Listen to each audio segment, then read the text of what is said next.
powder. We're running low.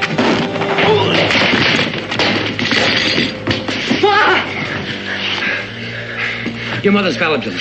Quickly.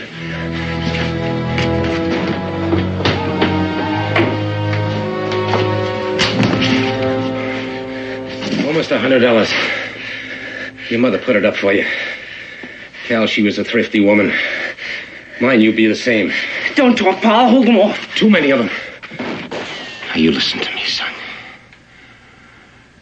A man that won't face fact when he's got to ain't worth his salt. Now, use the tunnel. Take the Spanish horse and make for Boone's Burrow and get to Daniel Boone. Your mother had kin there, Baltimore.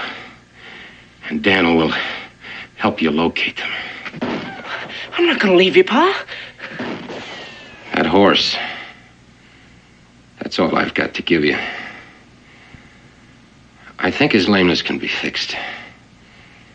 And he may be of some value sometime. Take good care of him, son. And maybe someday he'll take care of you.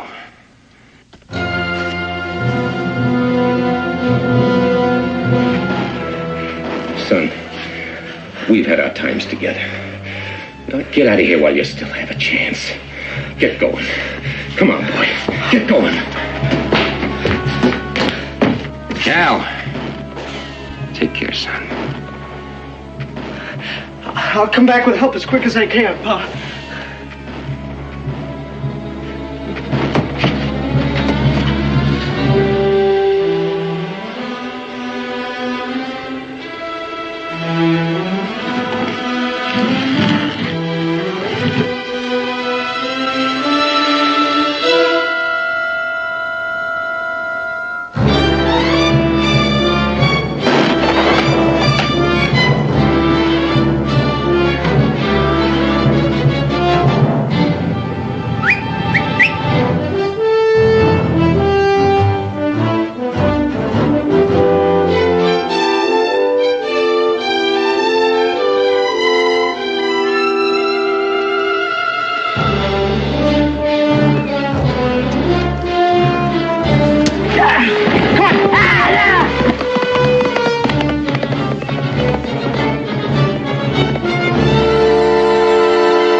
Mr. Boone.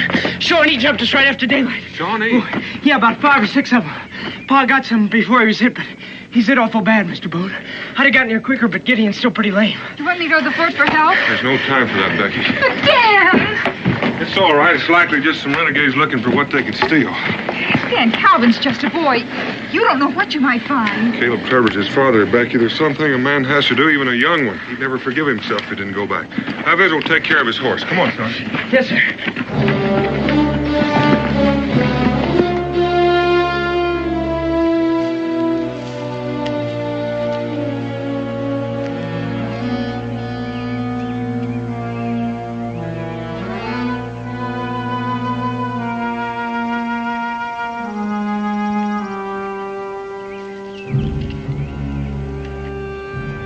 Stay here, Cal.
They didn't find him, son.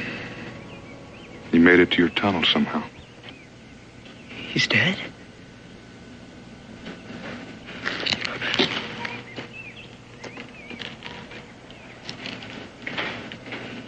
It was all Gideon and I had, Mr. Boone. We were going to do so many things together. I shouldn't have left him. Cal.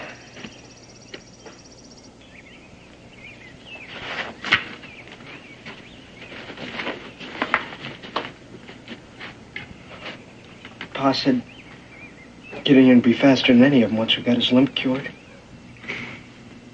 And that's a chore you can finish, isn't it? It won't be the same now. No.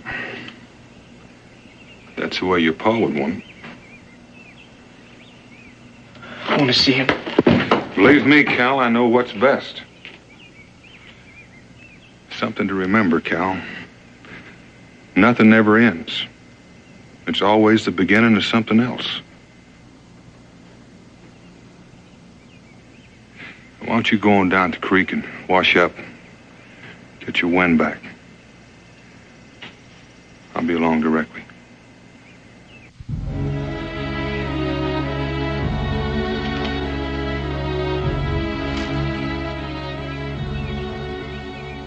Mr. Boone. He always set store by the shade of that big old tree over there.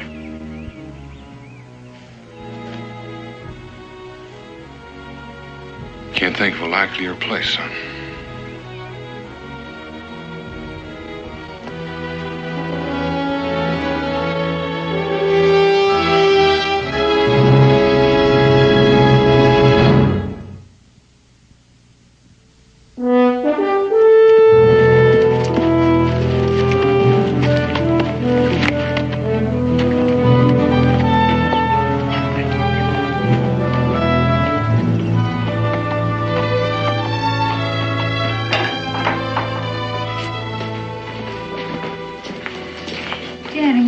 Those letters. Well, I'm almost done. Think you'll be able to locate Calvin's folks? Caleb Trevor didn't leave much to go on. I doubt if he heard much from his wife's people after she died. And they may be a little difficult to locate after all this time. I'm worried about that boy, Dan. I was thinking, if you say so, we can keep him here with us. We could. And we will, if it comes to that. But he needs his own kin, his own blood. He needs to belong. There's no way we can give him that. Just concerned about him, that's all. You know, if I'd give you leave, you'd mother the whole world, Becky Boone. Now, don't worry about Calvin. He'll make his own way. And that's best. Gideon, come on, you gotta try. You gotta put your weight on it. You're favoring it too much, boy. Now, come on. Come on.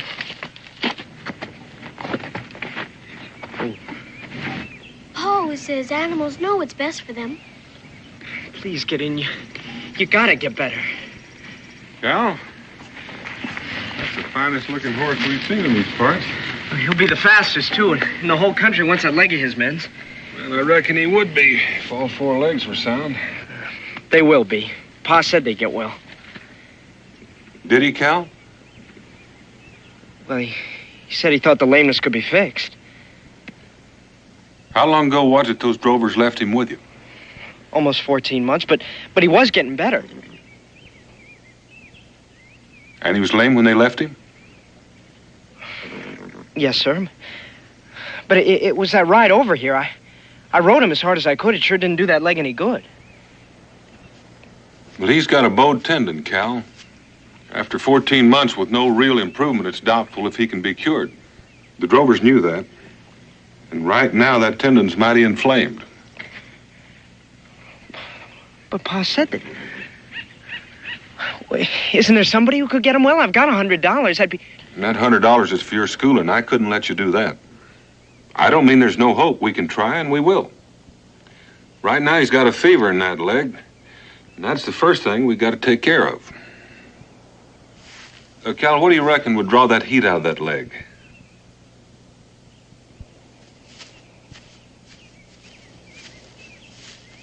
Do you think his leg can be fixed, Pa? Well, we can try, Israel. Cal's got all of his hopes wrapped up in this horse. Anything I can do to help? Yes. Yes, you can. You can go ask your ma for some rags, and then we'll get some mud and some herbs, and we'll make poultice. Yes, Pa. I've got to tell you, Cal, the chances are pretty slim. I think you ought to face that now. Yes, sir. What'll happen to him, Mr. Boone, if he can't be cured? I mean, will we have to do what they do to horses when they break a leg? There's no point in worrying about that now.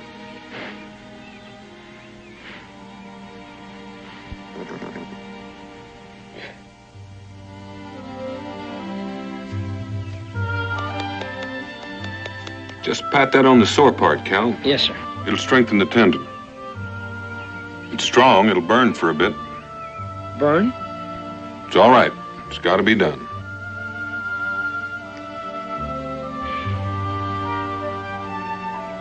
It's going to need a little exercise to keep him stiffening up. A little more each day until he gets his strength back in that leg. Yes, sir. Well, you want first, Israel? We're gonna make him the fastest horse in Kentucky, the Virginia, and the Carolinas, too. Well, like your pa says, we're sure gonna try.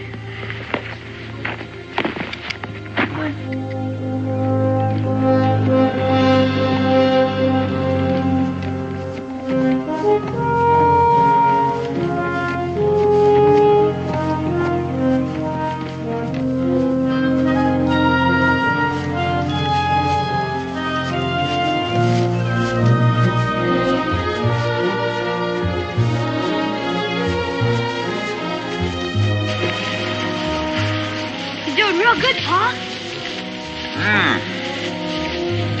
Oh, boy. Good. Inflammation's gone down. You can start riding him a little in a few days.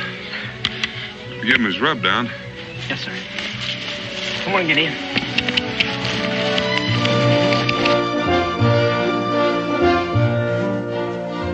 Oh, get in. Sure seems like he wants to go. Think we can let him out a little bit more? No, not until your pa's really sure that leg is healed. Now, come on, it's my turn.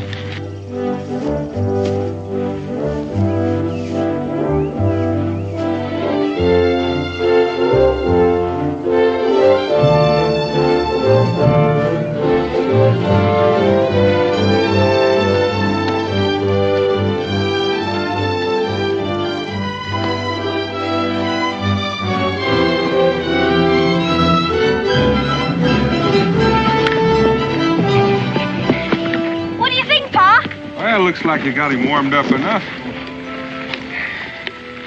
Let's take a look. See if all that work paid off.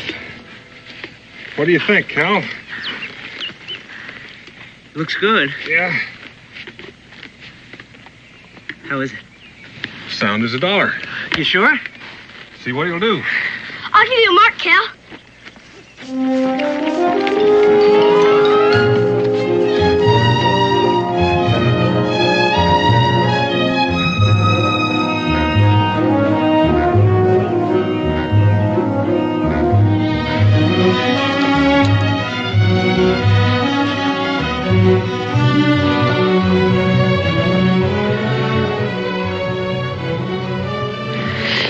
All set, Gideon?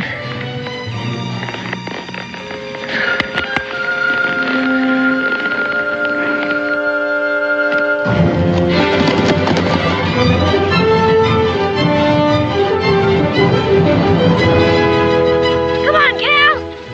Come on! Come on, Gideon! Come on, go! Go, Gideon! Come on! Come on!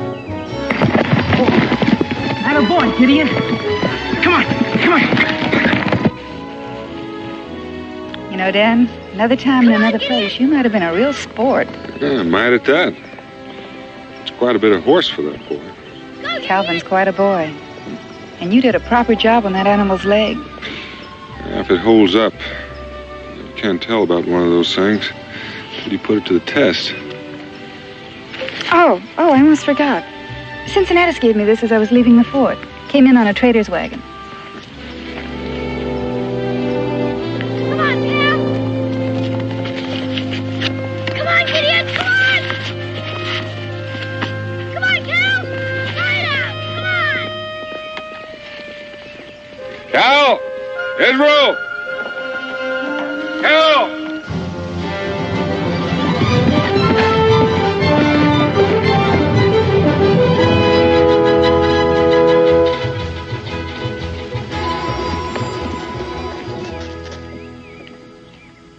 Dan, are you sure Calvin will be all right? Becky, I won't leave him in Williamsburg until I'm sure he's in the right house. Well, I want to thank you for everything, Mrs. Boone. I'll never forget it here. You're always welcome to come back, Cal. Thank you. Maybe your aunt and uncle let you come back for a visit before winter. That'd hardly be fair, Israel. They have quite a bit of getting acquainted to do. Spring, then? Well, I'll sure try. Where's your money, Calvin?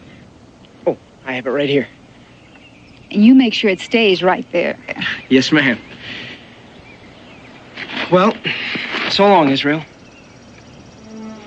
You watch out after the place, son. Okay, Pa. Bye, Becky. Bye, Dan. Bye.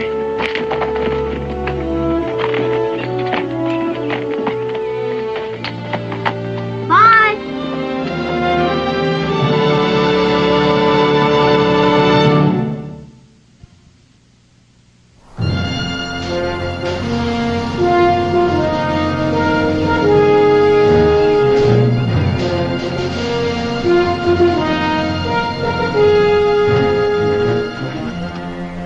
Whoa.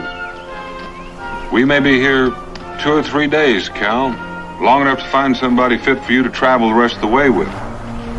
How would it strike you to sleep in a real bed tonight? It'd strike me fine. And, no fault to your camp doing, Mr. Boone, but a kitchen-cooked meal go pretty good right now. I think we passed a stable back there. Why don't you see to Gideon? I'll go find the landlord. Hey?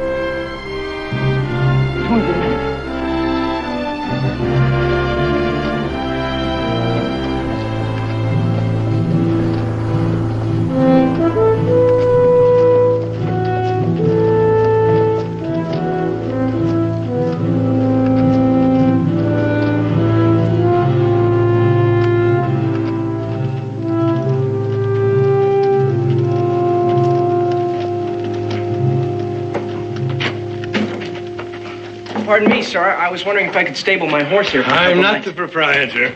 Oh, well, is this gentleman over here the proprietor? No, he is not. He works for me.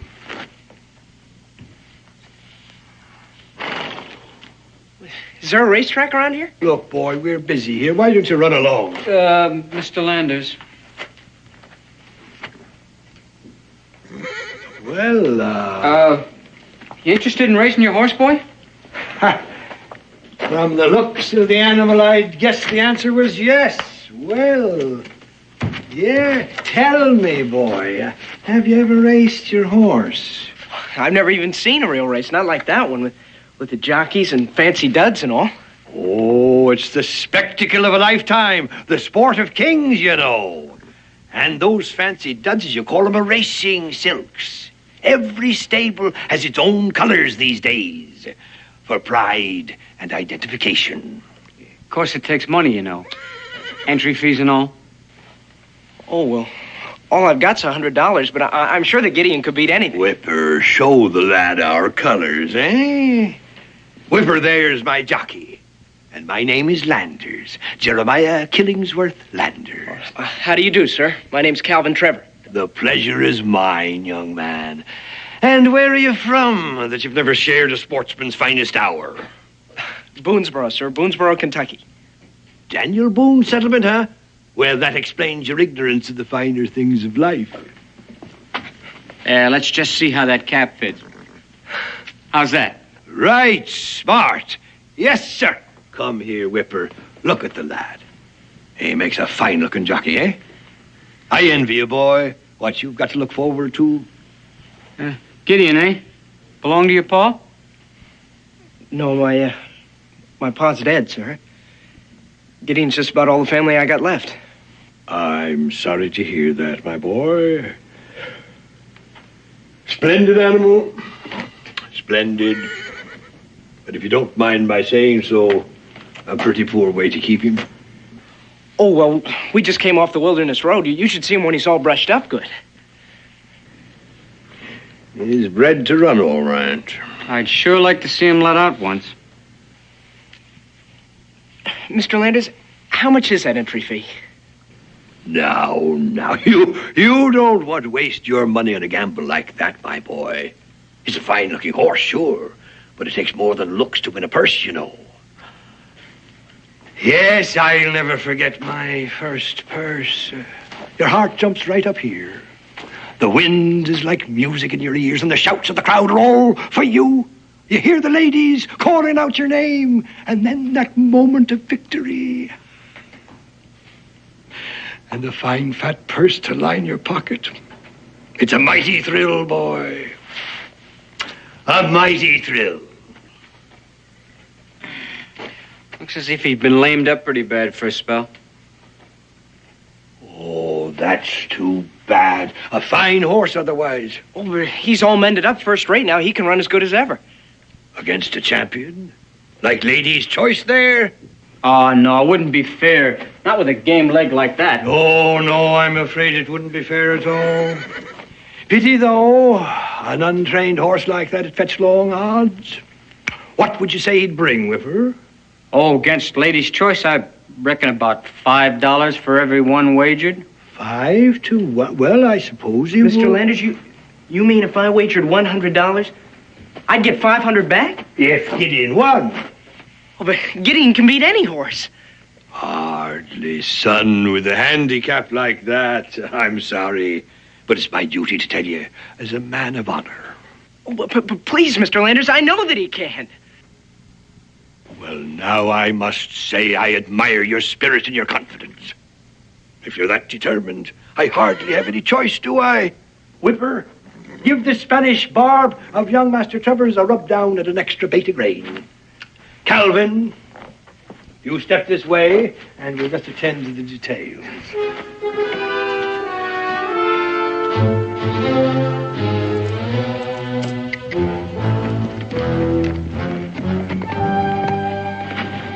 But, Mr. Boone, my pa said that Gideon would take care of me. He My wouldn't want you to schooling. get it that way. But, Mr. Boone, don't you realize And I'm sure he wouldn't want you to risk all the money you have in the world. But Gideon won't lose. Cal, you've never even seen Lander's horse race, and chances are you've never seen a horse race. And yet you're willing to put yourself up against a man whose business is horse racing. Please, Mr. Boone, I don't think I've been cheated. I was the one who wanted to race. I'm sure he made it seem that. But I know that Gideon will win. Excuse me, sir. This is a private club for gentlemen only. Oh? Well, do you have a gentleman by the name of Jeremiah Landers here? Mr. Landers? Who shall I say wants to see Mr. Landers? There he is. Mr. Landers? Well, friends of mine, O'Connell, what can I do for you, young man? Mr. Daniel Boone, Mr. Landers. The famous frontiersman, Mr. Boone. It is a pleasure. Well, that remains to be seen. You are the gentleman that enticed this boy into wagering every penny he has, aren't you? Mr. Boone, I beg your pardon, but those are harsh words. Just plain talk, Mr. Landers. Did Calvin tell you I enticed him? No, but as a matter of fact. And since you weren't present, you're making a total assumption. The wager was made in good faith, Mr. Boone, on both sides. At the young man's insistence, I was scrupulous about that. Oh, I'm sure you were, Mr. Landers. I know your kind. You dangle the bait in front of a fish, and when he bites, it's his idea. I resent your tone and your implications, Boone. I don't blame you. Now, are you going to return this boy's money, or are you? You mind your manners, mister? Boone, I fail to see how any of this concerns you. Daniel Boone, what are you doing in Williamsburg? Squire Breen. What a pleasant surprise. The Turf Club is honored. Calvin Trevor, Squire Breen, an old friend. How do you do, sir? Pleased to know you, son. Is there some problem, Daniel? Well, there won't be if this gentleman will return the money he took from this boy. Took, Daniel? Now, he called it a wager. Squire, I protest this indignity, and on club premises. Gentlemen, there is no need for public display. Will you follow me, please?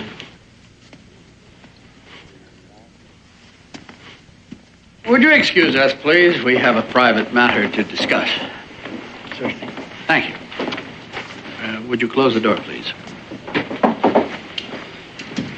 Squire Breen, I am not accustomed to this sort of treatment. I realize this man is a friend of yours, but frankly, his inferences and his accusations cannot go unchallenged. I demand an explanation. All right, Mr. Landers. Suppose you present your case. Well, it's very simple, Squire. The lad here has a horse he fancies. He importuned me at the stables, and taken by him and by his horse, I foolishly, it seems, agreed to a match race. With a $100 bet, a professional jockey and one of the fastest horses in Williamsburg. At 5 to 1 of my own money, Boone, show me anything wrong in that. If Mr. Landers is guilty of anything dishonest or dishonorable, the Turf Committee is empowered to permanently bar him and his horses from every racetrack in the country. He will never race again. You do own the horse, son? Yes, sir. You understand the wager with Mr. Landers? You made it willingly? Yes, sir. You see, some kinfolk near Baltimore offered to take me in. And, well, I reckon they're on kind of hard times. Leastways, they couldn't come and fetch me after my pa died. Yes, go on. Well, I had this $100, and it didn't seem like much for anybody with an extra mouth to feed. But $600 now, that seemed more like a fair amount. Maybe get me some schooling, too. You see, Squire, Calvin has never ridden in a race before. His horse is untrained. That horse and the $100 is everything this boy has in the world. He did make the wager, Daniel, and he is a free agent. You understood the risk? Oh, yes, sir. Well, we all realize you're inexperienced, son, and we don't want you to feel that you're being intimidated. That is, we don't want you to think that you will be made to accept the wager with Mr. Landers if you feel that he has in any way been unfair to you. Now, if you do, now is the time to speak up.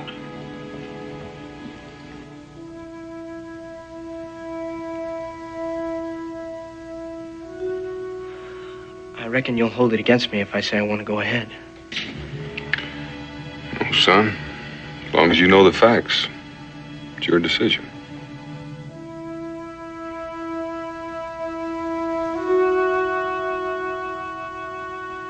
I want to race, sir. Spoken like a sportsman. All right, then, it's settled. I understand your concern for your young friend, Daniel, but Mr. Landers has some right in the matter, too, and some lessons are best learned early in life. However, I believe it is customary for an impartial referee to hold the stakes in a wager of this sort.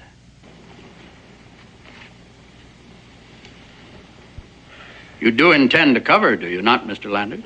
Indeed I do, Squire, and at 5 to 1. Just a minute, Squire. As long as we have to have this race, it seems to me that odds of 5 to 1 against an inexperienced rider and an untrained horse are rather unfair. Valid point, Mr. Boone. I think 8 to 1 would be proper in the circumstances. Don't you agree, Mr. Landers? The race will be run on the meadow on my property. Any objections, Mr. Landers? Not for me, sir. Will 9 o'clock in the morning be acceptable to both parties? Suits me fine. Yes, sir. Then it is settled. Grateful for your interest, Squire.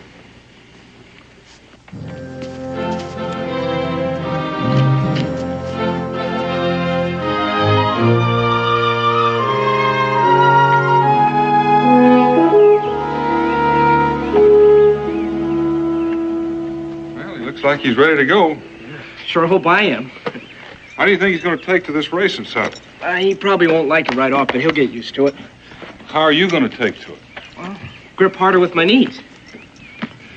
Cal, I kind of bore down on you this morning, but don't try to remember everything I told you. Oh, I'll remember. I'll stay low over Gideon's neck so the wind won't slow us down, and I'll hold him in at the start of the race. Right, it's dangerous to get too far behind, but you have to have something left for a finish. And Cal, stay away from Lander's jockey. Don't let him crowd you. If he's anything like his boss, he'll have a few tricks up his sleeve.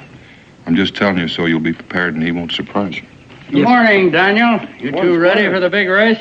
Ready as we're going to ever be. Here, Calvin, something to boost your morale. I'd be proud to have you wear the green silks for your first race. Better get them on right now. It's almost time for the race to start. Yes, sir. Thank you very much. I'll take Gideon out in a bit. You want me to give that kid a real dusting? I don't care how you ride this one, Whipper, as long as you win. I can't wait to see the look on that big backwoodsman's face when the bar's foreleg gives way. Yes, get in front and let the boy eat a little dust. Go good. I wasn't too sure Gideon recognized me in this outfit. You look fine, boy. Come on, I'll give you a leg up. Gentlemen, your attention, please. It is now time to race. The course for the race will be this straightaway meadow track. You will start at the pole at this end of the meadow. Race between these poles, around the pole at the other end of the meadow, back up the track with a final turn around the starting pole to the finish line here. The signal for the race to begin will be a shot from this pistol. Are there any questions, gentlemen? No, sir. Take your horses to the starting line. Good luck, Cal.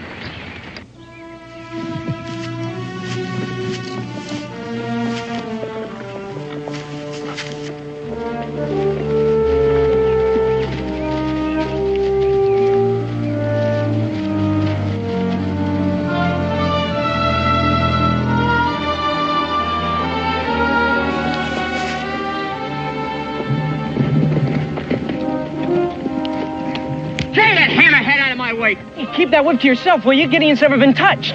It's about time he learned a few things, kid. It's about time you learned a few things, too.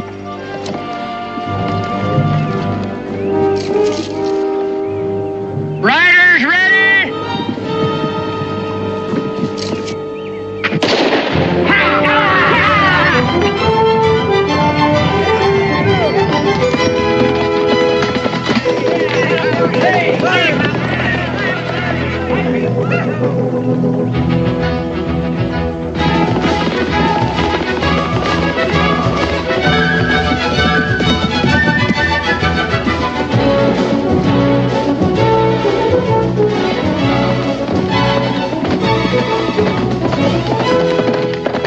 You're a good teacher, Daniel. That boy can ride. Now it's up to the horse.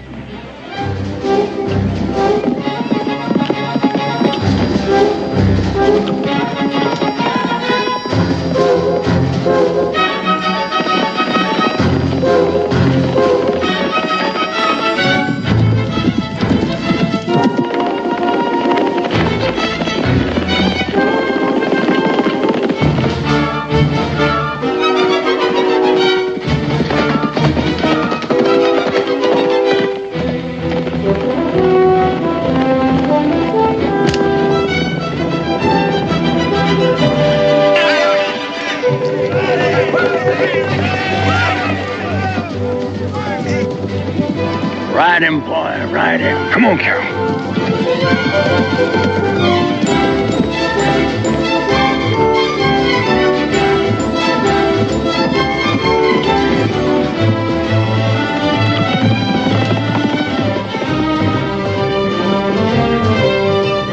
Come on, Cal.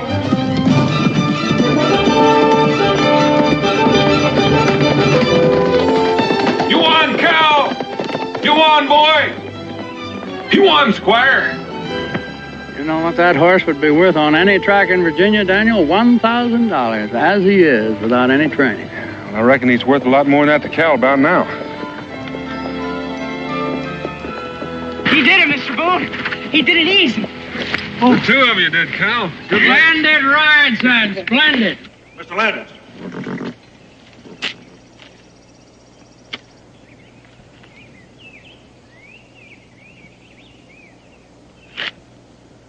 Gentlemen, let me have your attention, please.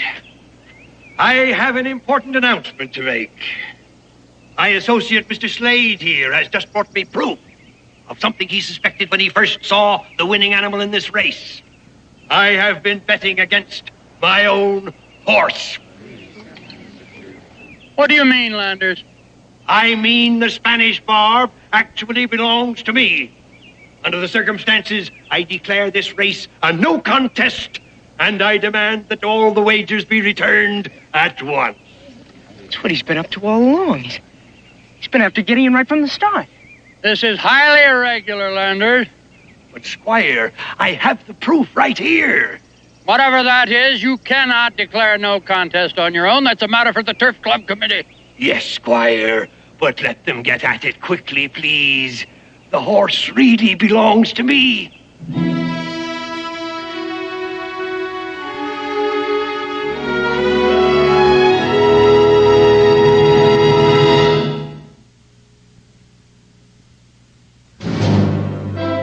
Certainly appreciate the time, Squire. This may not be as simple as it seems on the surface. That's exactly why we organized the club, Daniel. We volunteer our time to settle any disputes as fairly and amicably as possible. You can't ask for more than that. Well, gentlemen, I'm happy to say I think this will not take all day.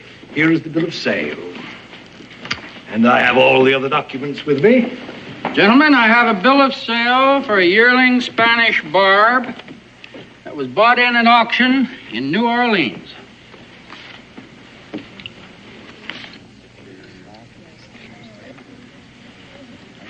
Description and date match.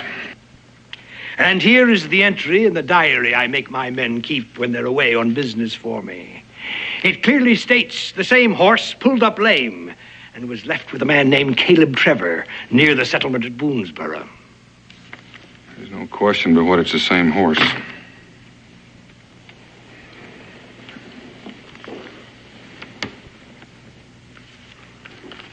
Thank you. Now that's settled, we'll take possession of the horse. Hold on a minute, Landers. Is that the decision of the committee? I'm afraid so, Mr. Boone. I'll get the horse. Why don't we send somebody with him? He and that boy could sneak that horse of mine so far away I'd never see him again. Contrary to your opinion, Daniel Boone is hardly a thief, Mr. Landers. Well, Squire, we'll see.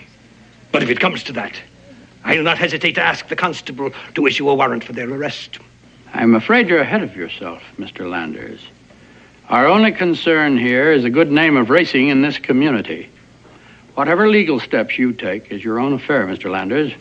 However, as usual, what you do will be judged by this committee as a measure of your fitness to be an acceptable member of this organization.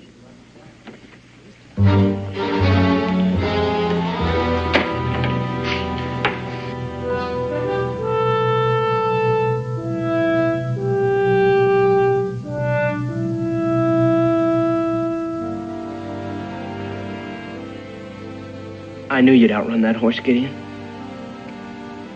Pa was right. And now they want to take you away from me. It's not fair. You're my horse. You belong to me.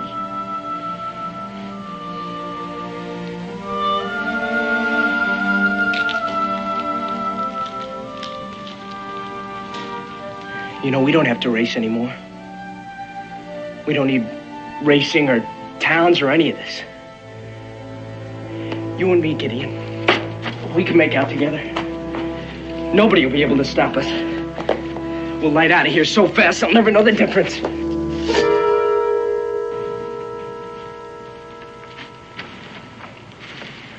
I never figured you'd run from trouble. I'm not going to let them have Gideon. Cal, you were called upon to become a man real early in life. You've done a real good job up to now. I don't care what that Mr. Landers says. Gideon doesn't belong to him. When those drovers left him with Pa and me, they gave up claim to him. And now that he's sound again, it's just not fair. Maybe not. All of what you say is true, Cal. But Landers has a legal claim on that horse.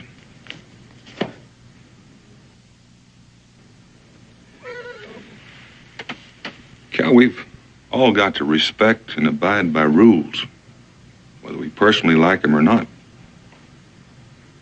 Otherwise, we're outside the law. And when you're outside the law, you can't expect its protection.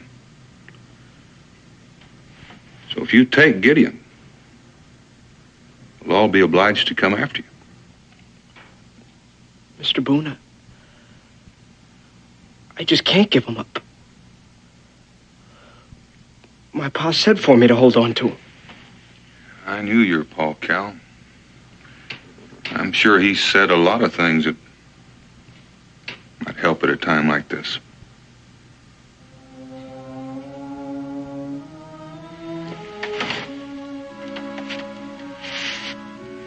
I reckon that's it.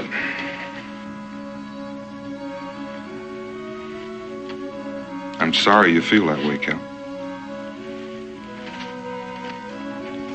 Mr. Boone?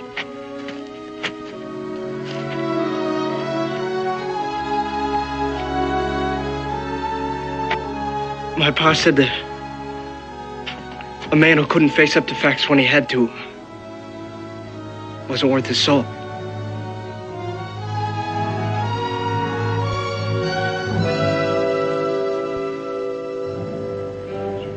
Mr. Landers? They're coming. Boone and the boy.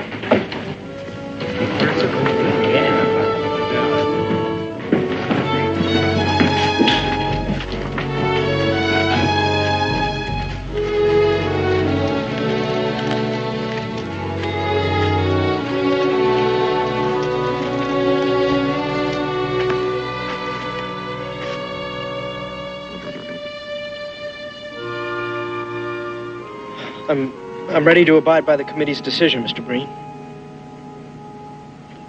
All right, son. Whipper, take care of the barb.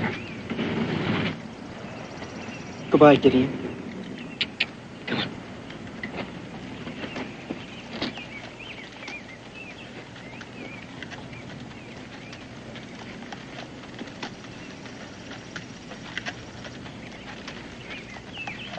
Well, now that that's settled, gentlemen, I'd like to buy you all a drink. There's one thing that's not settled yet, Mr. Landers. The wager. That's ridiculous. It was a no contest. Well, now, the way I see it, it was a wager that one horse would beat another. Ownership has got nothing to do with it.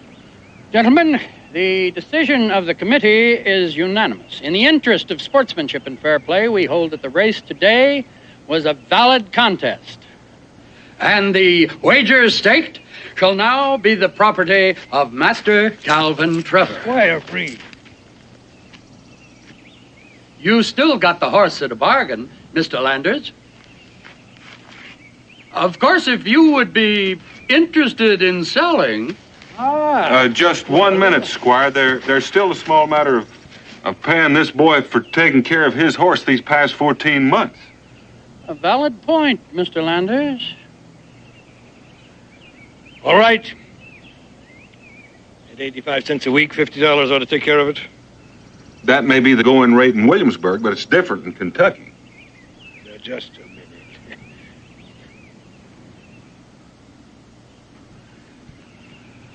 How much? Well, you've got to remember, Mr. Landers, that Kentucky has the finest grass in the country for horses. And then there was a lot of doctrine, medicine, special care, training. How much? And you can't forget that this boy brought your horse cross country. There's got to be a transportation How charge. much? Well, I'm not very good at figuring, but say $20 a week, board and care. $20 a week? And $100 for transportation. $100. Then there's medicine and then doctrine. I think $1,500 might be acceptable to Mr. Trevor. Would that be all right, Cal?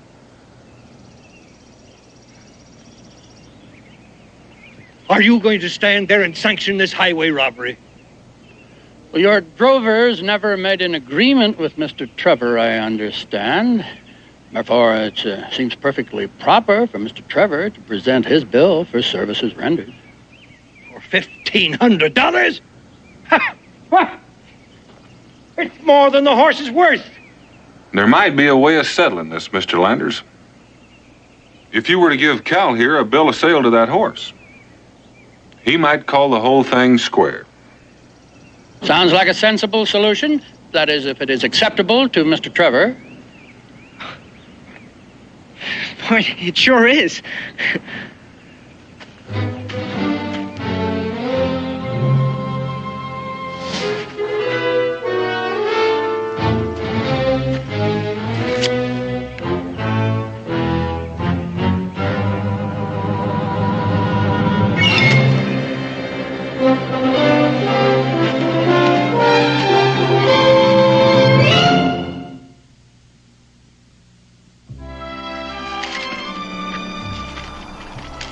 If you ever decide to take up horse trading as a profession, Daniel. Oh, no, Squire. I know better than to consider myself an expert just because I came out all right the first time. I think the young man got your point, Daniel. Yes, sir. You can't expect Gideon to win every race. Oh, but Gideon can beat any... Yes, sir, I realize. Now then, do you suppose that your friend Gideon would like to spend the night in my stable? Say, that'd be fine.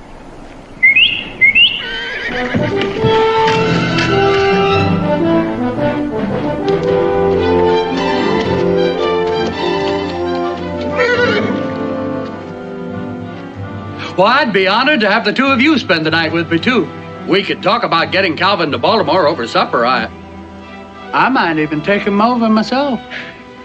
Well, now, Squire, you wouldn't have in mind Gideon taking on some of those high steppers in the city, would you? I might. I just might.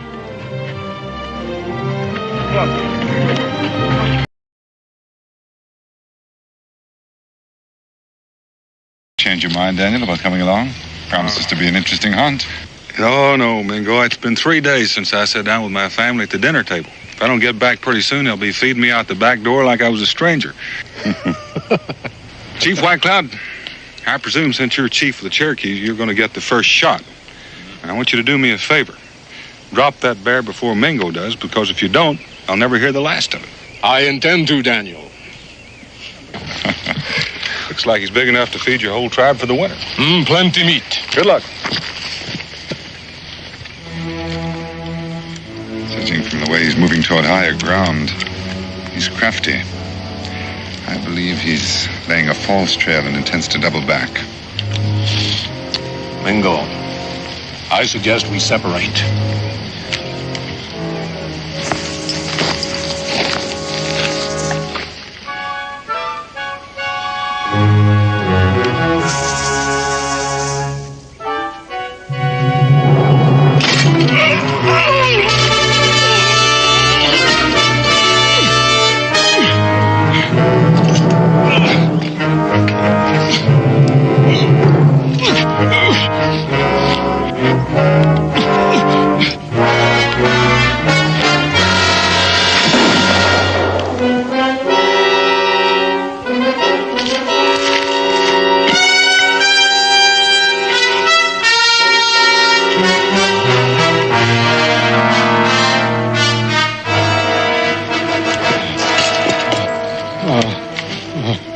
Mingo, man.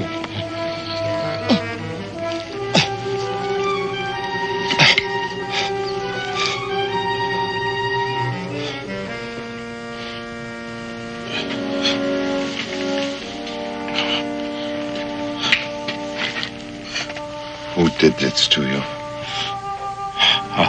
A white man. One who looks from the red man with eyes of hate. But, my friend, he is but one white man. Do not let this death cause one world to turn against the other. Seek justice, not vengeance. You are now chief of the Cherokee. But your son... My son is on a long journey. You must speak for my people. Mingo.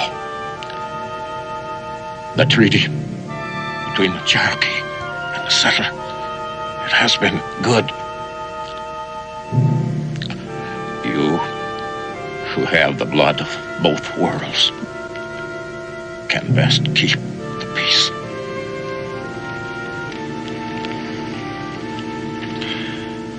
It will be difficult when the braves find out it was a white man.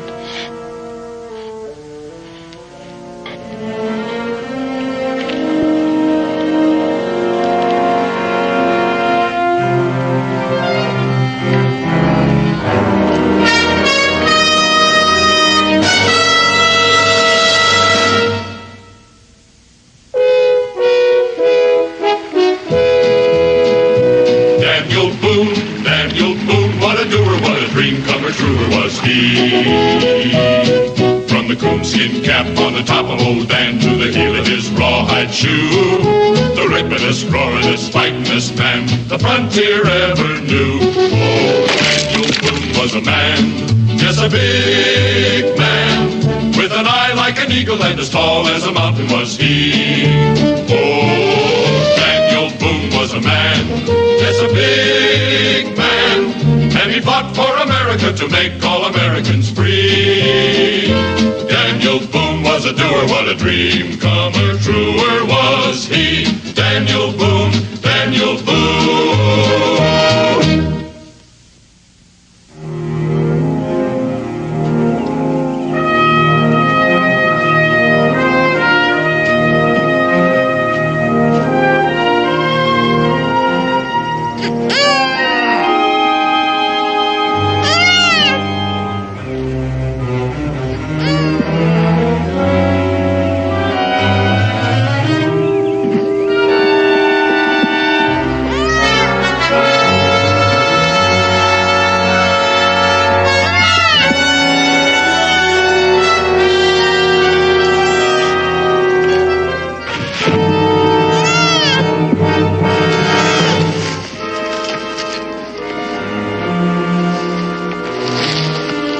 Jiffy.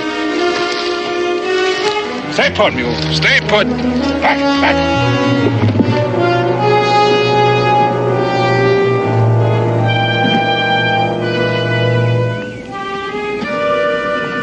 All right, take it easy, friend. I'll be with you in a minute.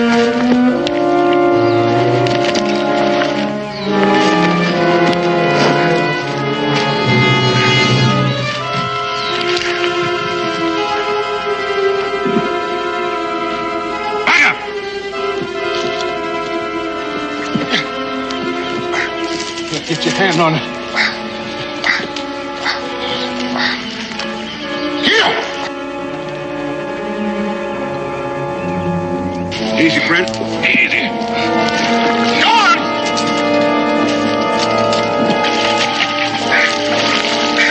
All right. All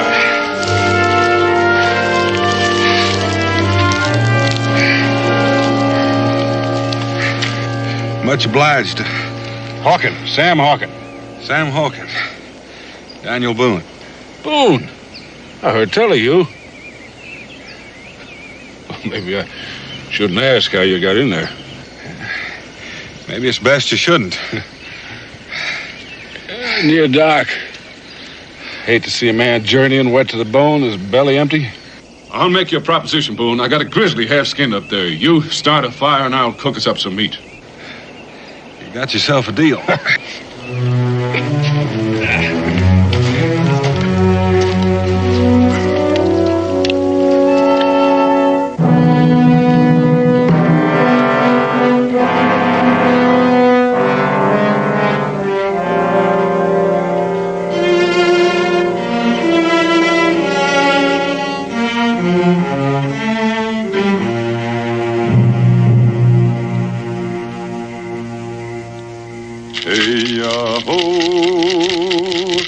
Hey-ya-ho, hey-ya-ho. hey-ya-ho, hey-ya-ho, hey-ya, hey-ya, hey-ya-ho, hey-ya-ho, hey-ya, hey-ya, hey-ya-ho, hey-ya-ho. The white man has broken the treaty, murdered our chief.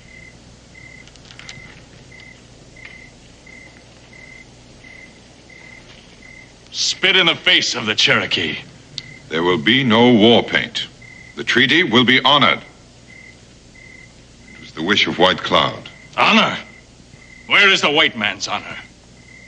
He who killed our chief must face Cherokee justice. One man. Yes, I agree. The murderer will be brought to Cherokee justice. He will lose himself in the white man's world. Hide behind the walls of Boonesboro. But you, who walk among the whites as one of them, live and think as they do, you are not true Cherokee.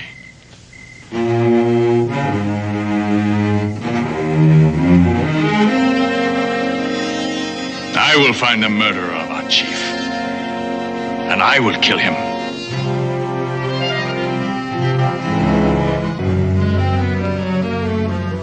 I will find him.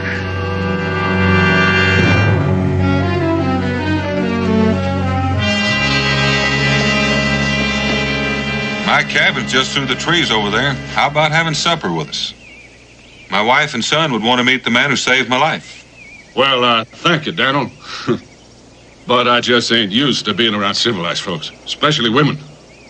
I've been out in the wilds too long. I figure my manners still are.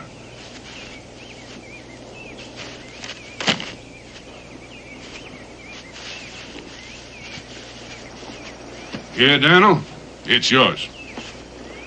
I'm the one that ought to be giving you something. Well, Daniel, I won't fight you if you stand me to a drink in the tavern. Well, I'll meet you there later.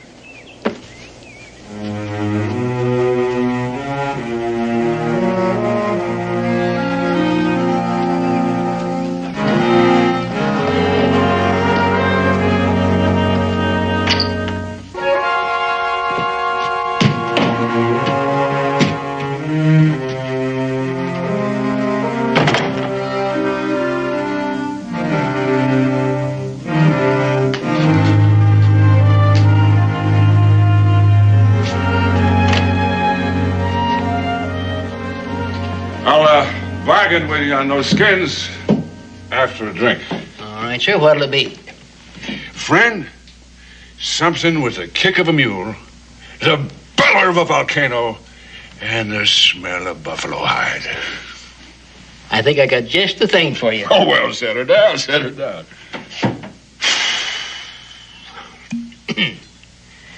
There you go.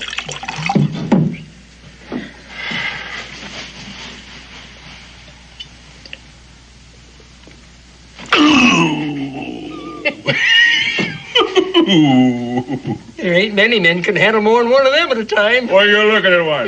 Name of Sam Hawkins. Yeah, Cincinnati's here. Join me.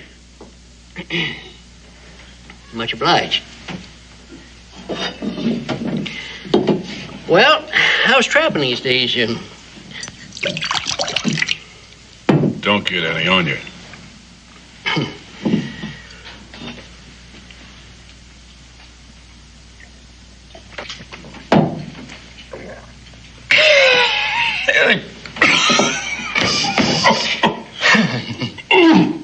Brother, how do you keep that potion corked?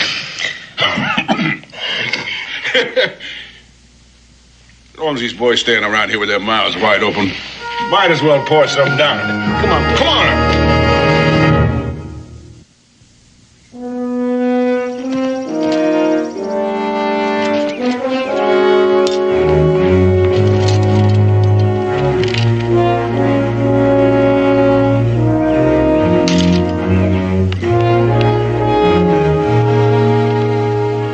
Look, Cincinnatus, let's you and me have another.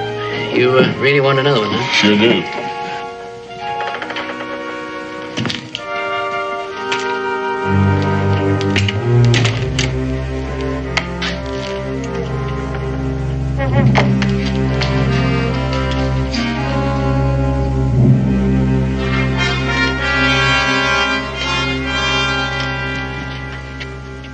Now, when some feathered vulture messes with my trappings, he's asking to get skinned. Elk? Rare in this part of the country. The only elk existing in this territory are in Cherokee land. Well, now, what makes you think so, Injun? Only a few migrated to the north of here last year due to a shortage of food. White hunters killed most of them. Those that survived the slaughter found sanctuary on Cherokee hunting grounds. The Indian kills only what he needs. Well, now, it's none of your nose, Injun, but that's just where I come from. North. There's elk so thick up there, they warm themselves at your campfire. I took this skin 4 days ago, north of here.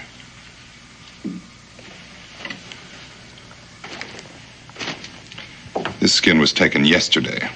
Now, you're trying my patience, Injun. Here's something I found on Cherokee hunting ground. I found traps hanging on that mule outside that bear these marks. Is this yours? Well, is it? I don't see it's any of your business, Redskin. But what of it? Now, Mr. Hawken, Mingo here's a friend in the tavern. He don't want to make no trouble. He'd like to prevent it, I'm certain. I reckon that Mr. Hawken didn't know nothing about the treaty, Mingo. I don't imagine it would make a great deal of difference to him if he did.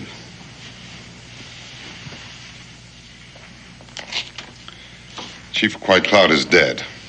Murdered. I found him with his leg crushed in this. I set my traps. What kind of varmint walks in them, I got no say. I don't take to drinking around with no liar. So's one of us is going to have to say his goodbyes. Cincinnatus, pour me a drink. Never mind, Cincinnatus. You can have mine.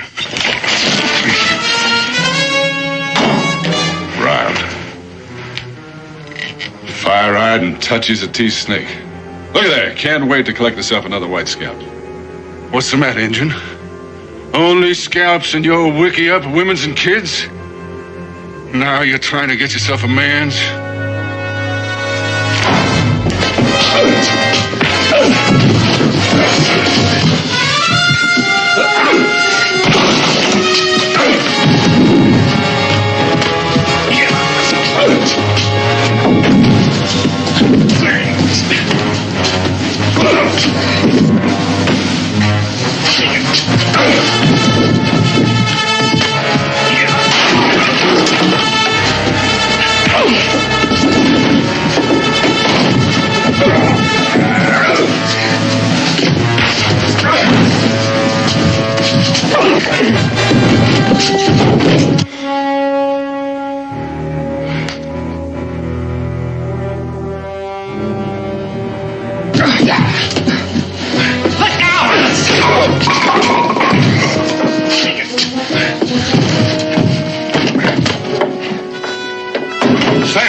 That knife down.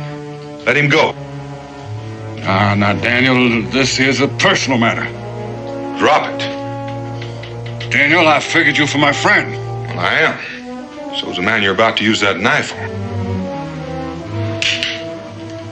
Like I said, he's a friend.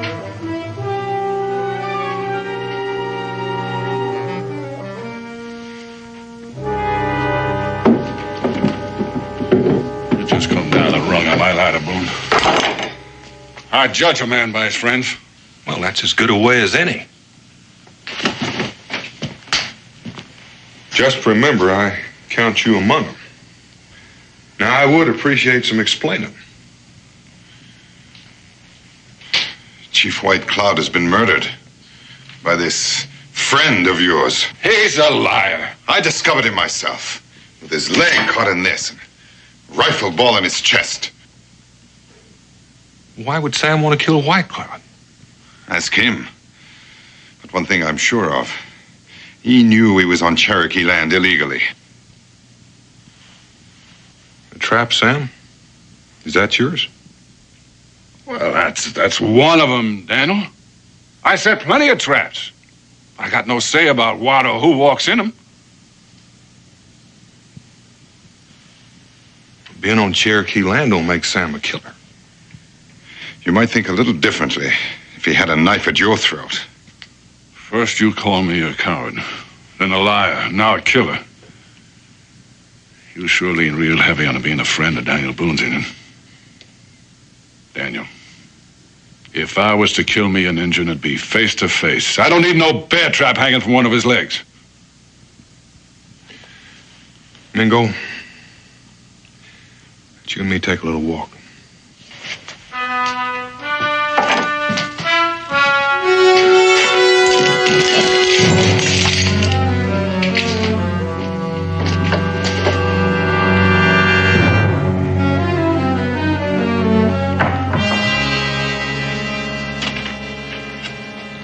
Mingo, those are mighty strong charges.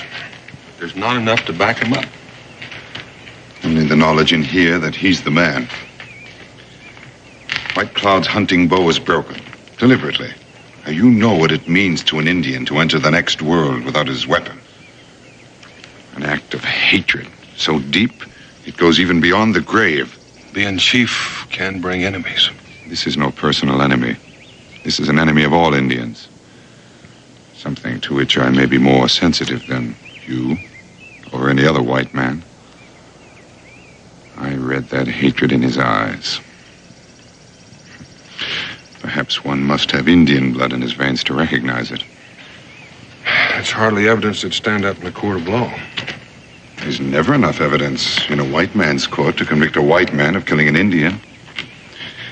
With the evidence we have, he'll get a fair trial under Cherokee law. Based only on the evidence. No, there's too much emotion here, Mingo. He could only get a fair trial someplace else. Daniel, there's a part of me that's been too long neglected. And that's the part that I must think with now. Think or feel? Hawkins could never stand a chance under Cherokee law. What chance did White Cloud stand? Daniel, this is a crime against the Cherokee. You have no right to offer him your protection. Maybe not. But I won't refuse it. He saved my life. I just can't think a man like Hawkins could commit murder in cold blood. Think or feel?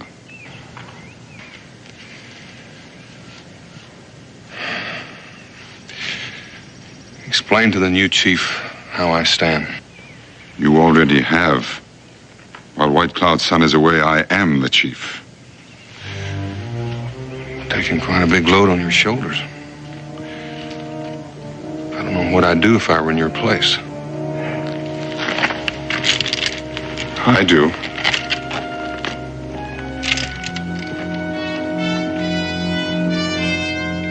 And I grabbed me a handful of them flailing redskins and I shook him and I sorted him out until I found me a chief.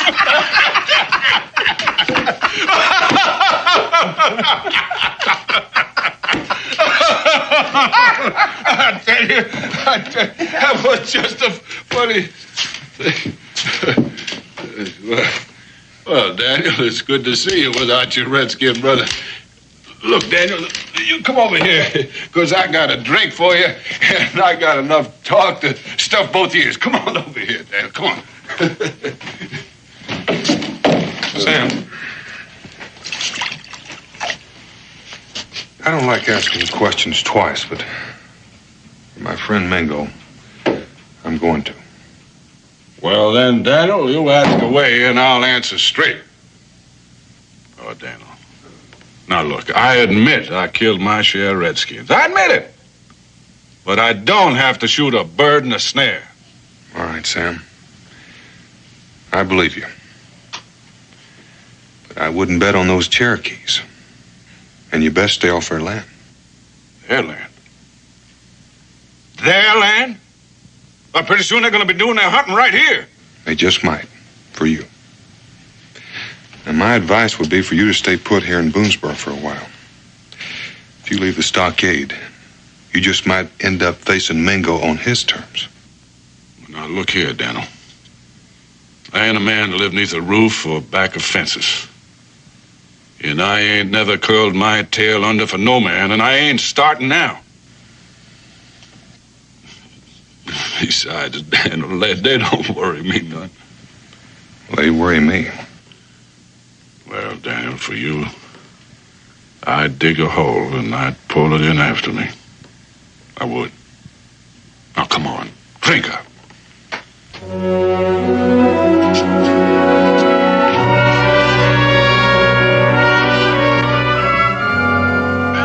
Good night. Good night. Now, you're going to put this right over here. Oh, don't. Wait. And you are going to get up them stairs right out. And you're going to bed. Now, go on. Go. Well, you watch what you're doing. I'll do it. Well, then go on. I'll do it. I swear that man's going to get the best of me yet. Look at this. Look at that turn. Well, he's all yours. Much obliged. Becky's going to be expecting me. Well, I tell you what, I'll just walk you out to the gate.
To that fence like a squirrel skin. Why, Daniel?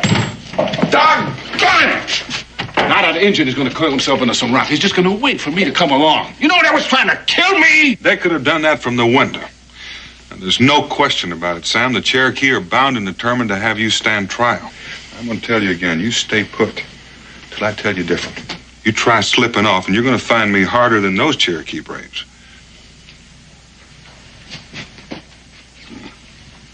No. Thanks, Daniel, for plucking them redskins out of me. Let's return the favor, Sam. Well, I reckon that little old bed's gonna sleep just dandy. That Hawkin fella, the next drink he gets from me is gonna be turpentine. Isn't that what you always serve?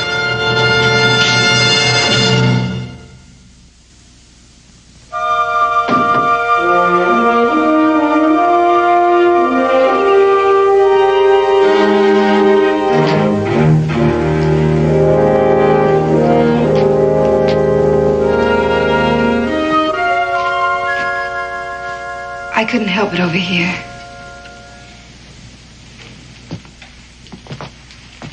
Dan, what are you going to do?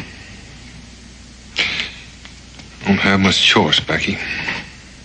With the Cherokee Council demanding that Hawkins stand trial. But they're already sure he's guilty. That's right. You can't let that happen. No, Becky, I can't.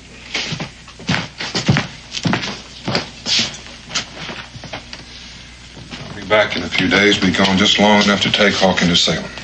But won't Mingo and his braves try to stop you? You'll try, Becky.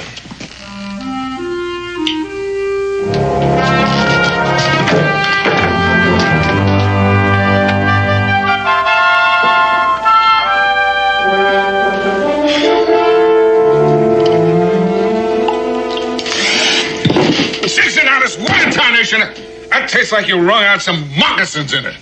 It's coffee with my own recipe for a whiskey aching head.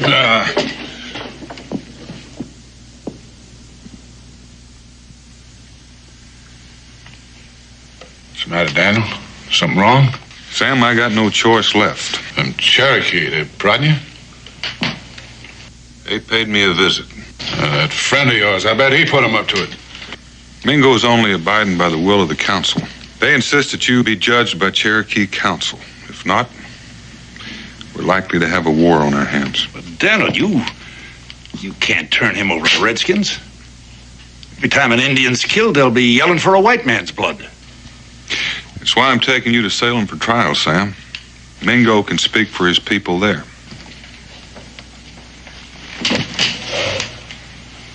A court of law? Jail?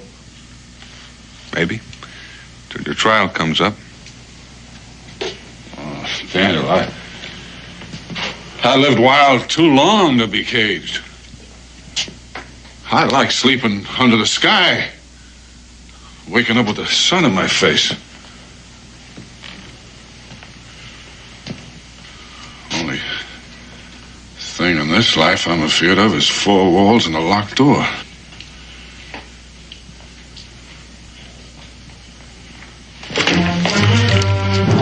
This way is easy on you, Daniel. I'm taking the decision right out of your hands. There's too much at stake for you just to walk away, sir. Well, like I said, I ain't the one to be caged. Daniel, I reckon I won't be needing this in Salem, Daniel.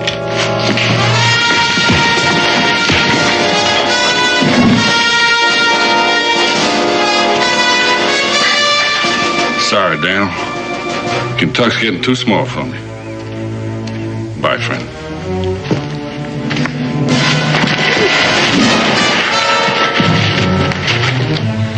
I reckon you're gonna need convincing. I reckon I will.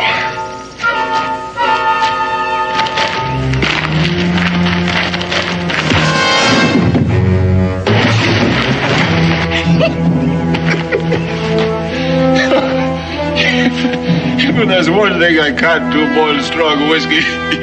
It's a good fight. And I guess I found me one.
I wouldn't have missed this for all the hard whiskey and the soft women of New Orleans.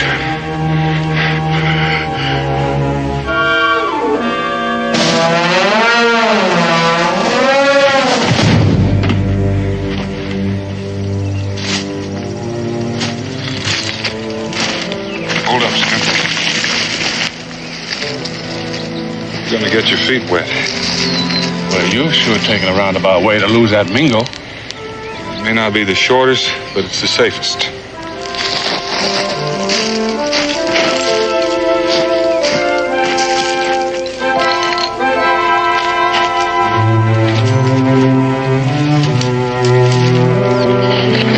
Daniel, I've been thinking. Now, this injured friend of yours, now, he's got a real way with words. Now, supposing that judge in Salem believes him instead of me. I can outfight any Indian, but he's handy with talking and most with a tomahawk. Well, nobody gets judged just on talk, only on proof. You got nothing to worry about. Judge may sing jeers a little bit for trapping on Indian hunting grounds.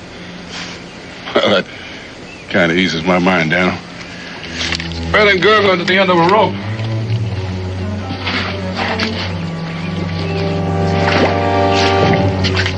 Down that rock.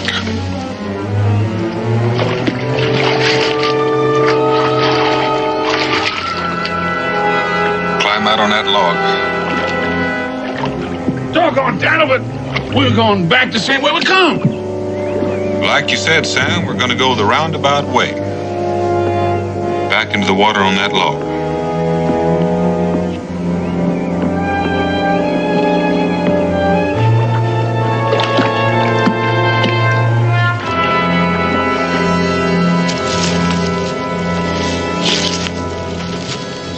Daniel, you keep running me like this, ain't gonna be enough left of me to hand over to that judge.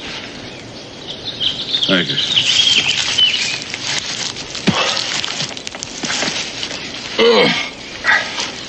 You sure must hold that half-breed hide. I do. Yeah, well, Cincinnati's told me they only wore moccasins on his mother's side. But just being part Indian sours the whole barrel. But man, to feel as you do, you'd have to have good reason. I wasn't born hating. One night, I seen this fire light in the sky. Homestead. Time I got there, it was near burned out. Indians torched it. I drug out an old woman. So small, why, you could hold her in the cup of your hand. Delicate like a hummingbird. Not enough breath in her to blow out a candle. From the signs, there was 5 of them. So I put the old woman in the ground and said a few words over her. And then I tracked them Indians till I found them. She was my mother, Daniel. I'm sorry, Sam. But I've seen the other side, too. The only thing makes Indians different than wolves and snakes are 2 legs. They ain't people, Daniel, not like you and me.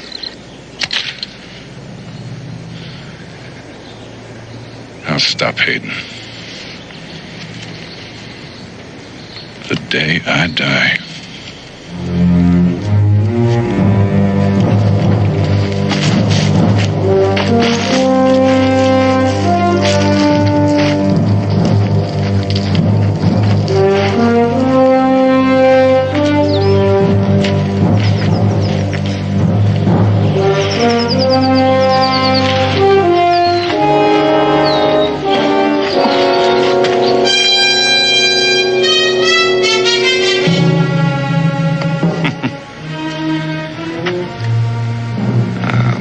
Upstream or down?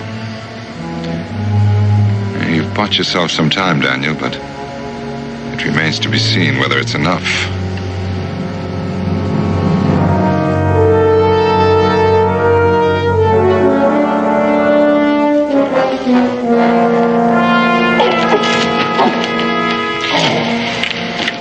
What's the matter?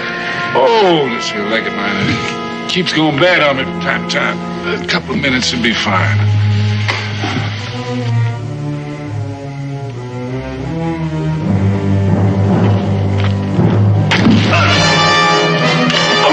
No, Daniel. That arrow could just as easily have gone into his heart. He's going back for a Cherokee tribe.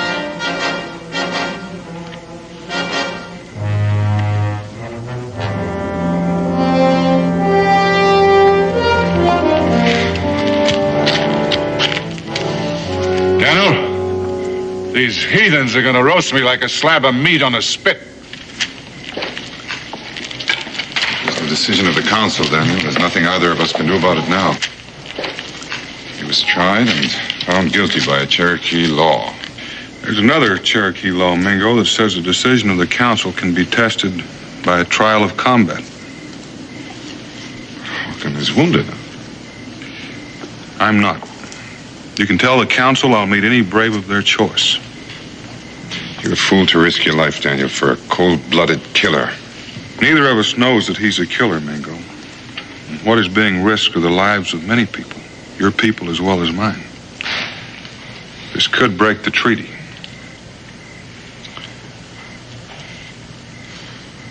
I'll speak to the council. The decision is theirs.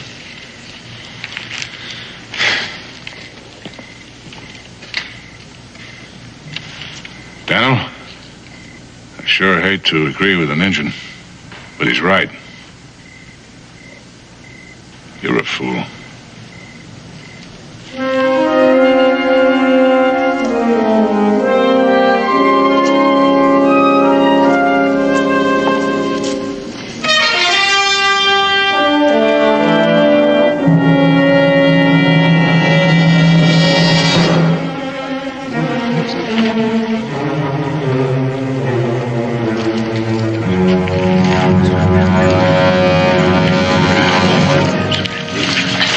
We have chosen a warrior to defend Cherokee honor. There's only one among the Cherokees who can defeat Daniel Boone. We have chosen Chief Mingo.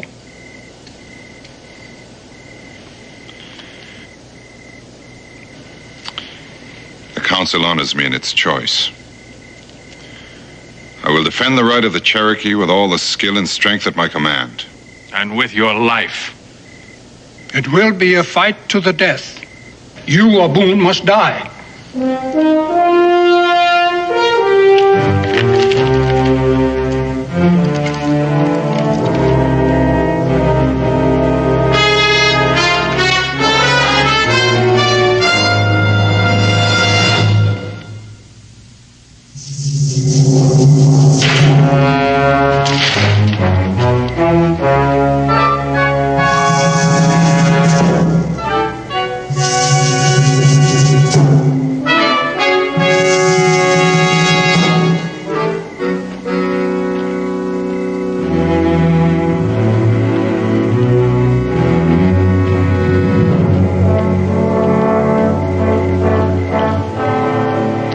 Hits the ground, we begin. By the time it burns out, one of us must be dead. Or we both die.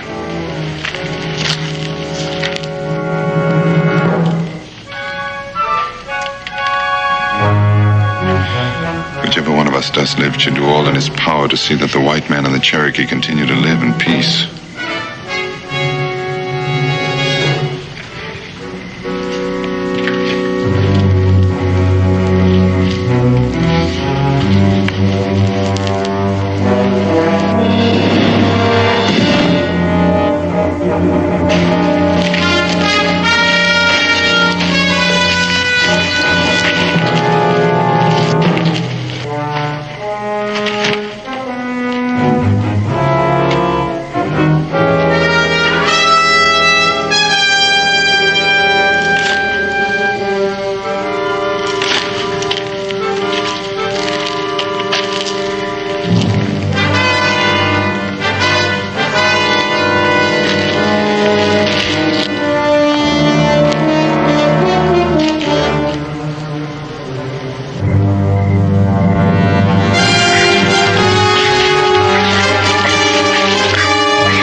play, Mingo.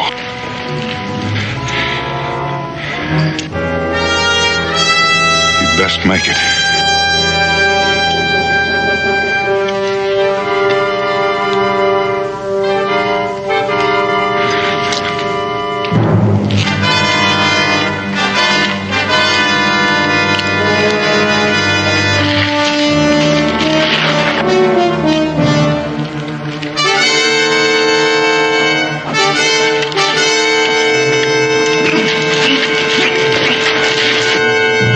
Escape.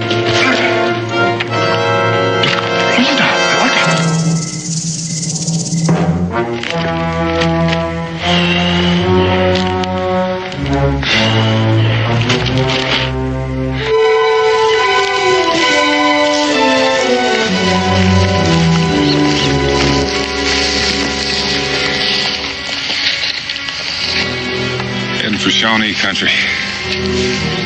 And if you'd follow toward the river, I'll cut over behind the hill and approach from the other side, just in case he's planned an ambush.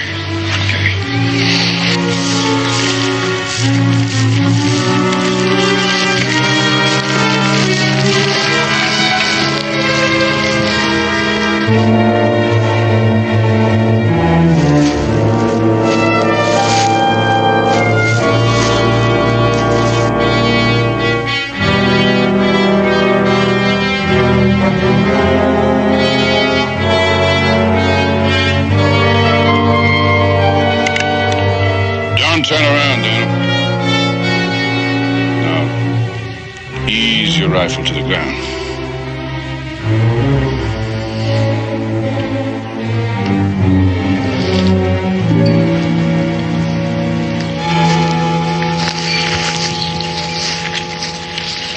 I see you won, Daniel. Nobody's won yet, Sam. You fixing to take me back to them Cherokee? Back to Salem for trial. Sorry, Daniel.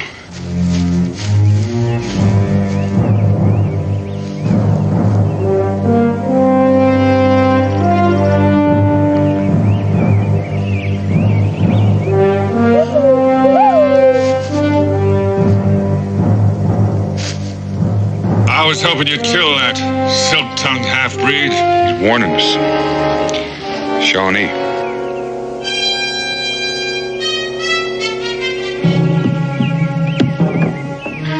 Clear out of here before they spot us. Where to, General? Shawnee up ahead and Cherokee still making a dance around my ashes. I figure I'll take my chances with the Shawnee with a rifle in my hands. I'm beholden to you, Daniel, for saving my hide from that Cherokee fire. It ain't a man's way to die. At least a half a dozen of them, Sam. You're gonna need help. Yeah, Daniel, together we can make them turn tail and run like squealing squaws. Fetch your rifle, Daniel.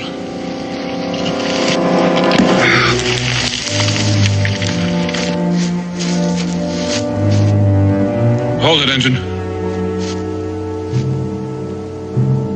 He calls you his friend. If you are, I'd get him out of here.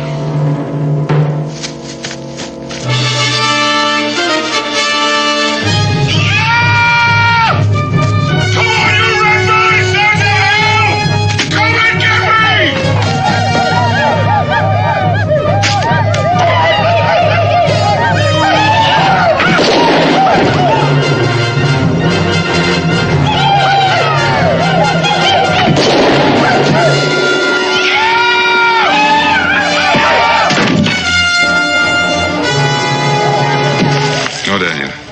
It's too late anyway. You saved my life once, Mingo. You saved it again.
There's little help for that. And outgunned. They must have ported those cannons overland. Dan, I've got orders for you. You've got to get into St. Vincent somehow and get Cobb out. Cobb? Philip Cobb, a schoolteacher, a patriot, and I guess a genius. He worked out the secret code that the entire Continental Army uses, has been using for months. Now, if the British make him talk, they'll know every troop movement and battle order from Albany to New Orleans. Any chance of changing that code? Oh, sure, but there are dozens of messages still in circulation. Now, once they break Cobb's code, they'll be able to trace the messages to the contact men in every city and town. The whole network will be spelled out simpler than a first-grade reader. You sure they know who Cobb is? No, I'm not sure. Now, this code could win or lose the war. If you can't get Philip Cobb out, you're going to have to kill him.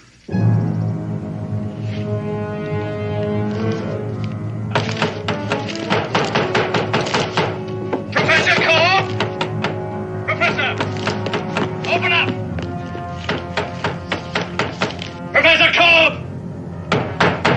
Professor, open up! Professor! Open up! Professor Cobb! Professor, open up! All right, break it in.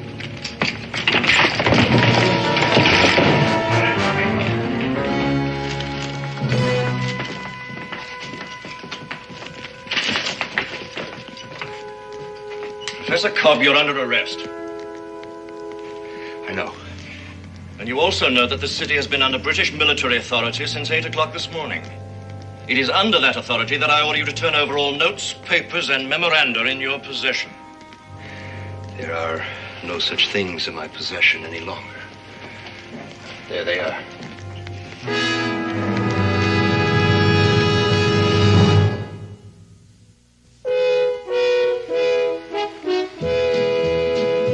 Daniel Boone, what a doer, what a dream comer, truer was he. From the coonskin cap on the top of old Dan to the heel of his rawhide shoe, the ripidest, roaringest, fightingest man the frontier ever knew. Oh, Daniel Boone was a man, yes, a big man, with an eye like an eagle and as tall as a mountain was he.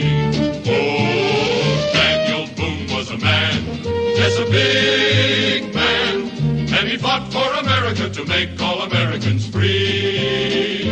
Daniel Boone was a doer, what a dream comer, truer was he. Daniel Boone, Daniel Boone.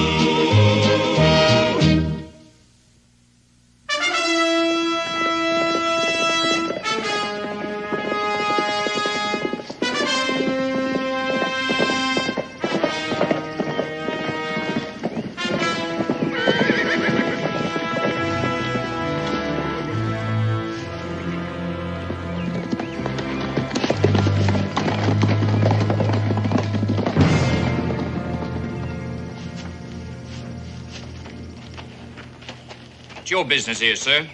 Any kind of heavy work that needs doing. Carrying brick, chopping wood, loading wagons. Town looks deserted. Where is everybody? Staying in their homes, out of trouble. Trouble? What do you mean? This community's under martial law, sir. If you're planning on coming in, you'll have to give me that rifle. Well, I wasn't planning on shooting much game in St. Vincent's anyway. You can pick it up when you get ready to leave. There's a sundown curfew. If you're seen on the streets after dark, you'll be buried with full honors, sir. I'll keep that in mind.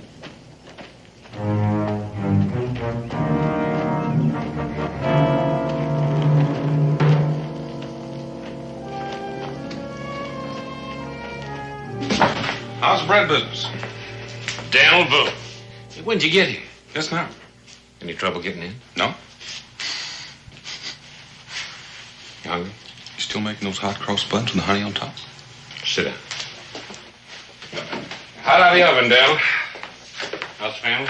Wonderful. How's yours? Oh, everybody's fine around here except for what's going on out there. A barrier at the edge of town. How many men are usually on it? Just the ones you've seen there. Where's the main encampment? About 3 miles out. They haven't built a stockade yet. Hey, you're not planning on going out there, are you? It depends. What do you know about a man named Cobb? Oh, school teacher? You know, I thought there's something funny about all of that. You here to see him? Yeah. What's funny? The funny thing is that they bothered with him at all. They're not holding him at the encampment. I saw him this morning at the Clifford house when I delivered bread. Is that the end? They're holding him in a room on the second floor. There's a couple of soldiers and an officer. Was he all right when you saw him this morning? Looked kind of pale. Only saw him for a second. They're bringing him out of the schoolroom. Hey, Daniel, what's so all-fired military about a school teacher? Take my word for it. He's important.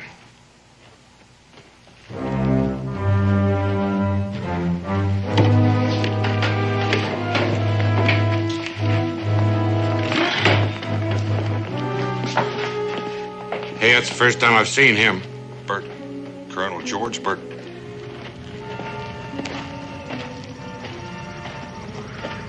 These Indians will require quarters indoors. Sir.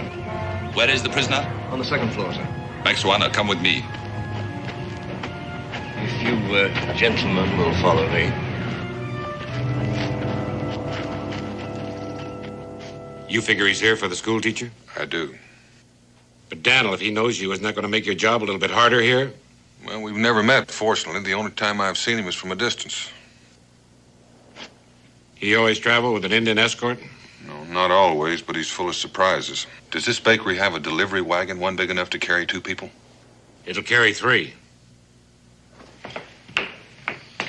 I've quartered the Indians in the ballroom, sir. Is there a fireplace? Yes, sir, but I don't think it'll be necessary. The weather's been quite warm. So it has. However, our allies have many uses for fire, as no doubt you will learn. But never at first hand, I trust.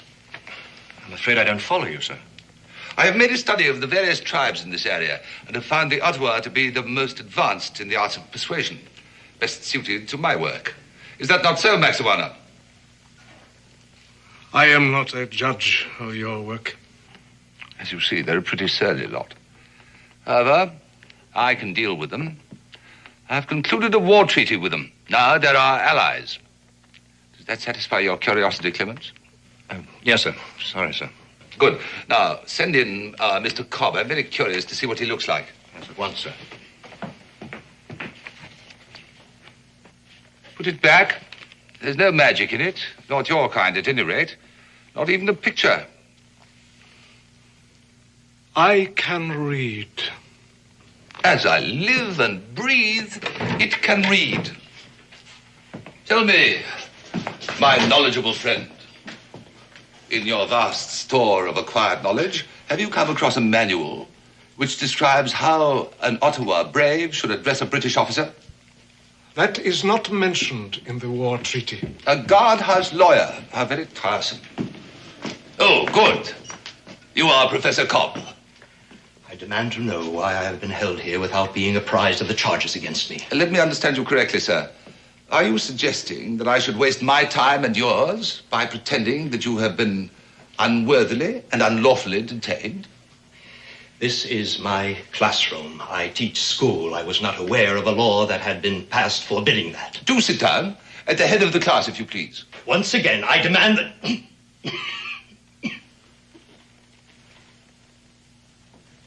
What's the use?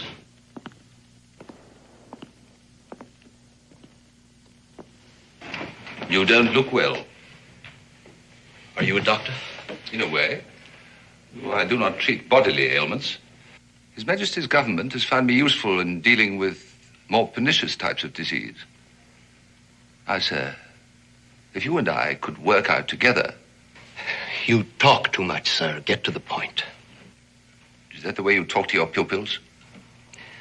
My pupils, sir, range in age from 6 to 14. I should think a man of your age would know better. I teach the English language. I presume you are an Englishman. Yes. And you, sir, are impertinent. Which of us is the impertinent one is a matter of opinion, Colonel. In any case, I fail to see that I have a great deal to lose, whatever my attitude. Not a great deal, as you say. Particularly since you've already lost your wife and son in this idiotic rebellion. You, sir, are not only impertinent, you're an insensitive boor. My wife and son are none of your affair. But you are, Professor. You are. I have traveled a great distance to devote myself exclusively to you. Are you going to be reasonable? About what? I have been authorized to make the following proposition to you. Upon delivery of your code, you are to be paid a draft upon the Bank of England in the sum of £10,000 sterling. You are to be set free, and no further claims or demands to be made upon you. 10,000. That's truly splendid. A man could live out his life very happily with 10,000. Too bad. Mr. Cobb, I have here in my possession captured documents which prove beyond any shadow of a doubt that you are the author of this code. I see. Now, sir, your answer. No. Your final answer?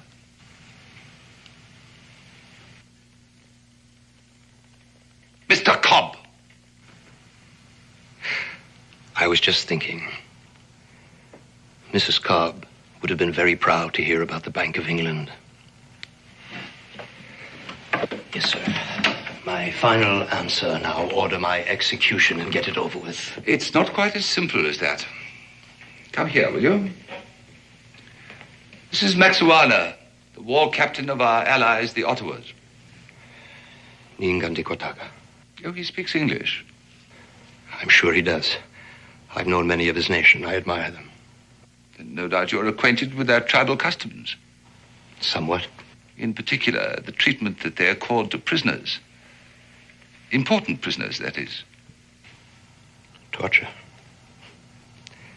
I hadn't considered that. Good. Now, will you do so? In my condition, I'd be dead in 5 minutes. On the contrary. Maxuana here tells me that he and his colleagues can keep a man on this side of death, the painful side, Mr. Cobb, for 24 hours at least. They make a kind of game of it. They call it a ritual. It's part of their religion. The prisoner is treated as an honored guest at a great feast. He is alternately tortured and fed. During his rest periods, he is expected to propose toasts, tell stories, share jokes with his tormentors. All this, of course, depends upon his ability to withstand pain. Now, in your case, Mr. Cobb, I suspect that when your time off comes, you will be screaming for mercy, begging for them to kill you and all that sort of thing. Now, why subject yourself to such misery? Tell Mr. Cobb that what I say is true. That if I order it, he will carry out the tortures I've described. What he says is true.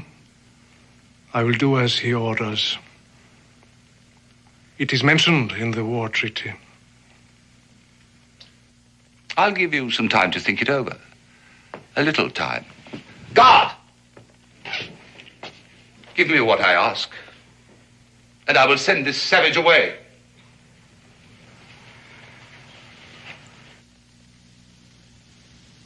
If there is a savage here, it is not the Ottawa.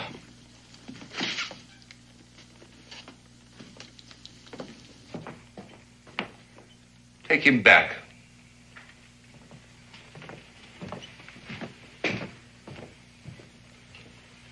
He is so frail. I don't want to risk losing him through your incompetence.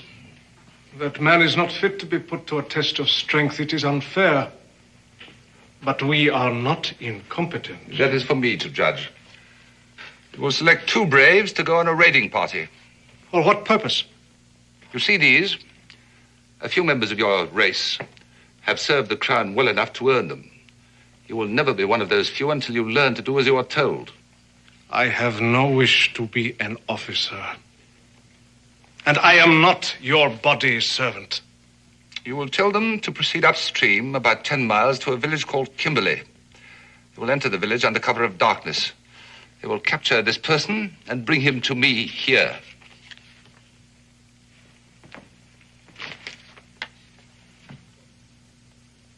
Any further questions? No.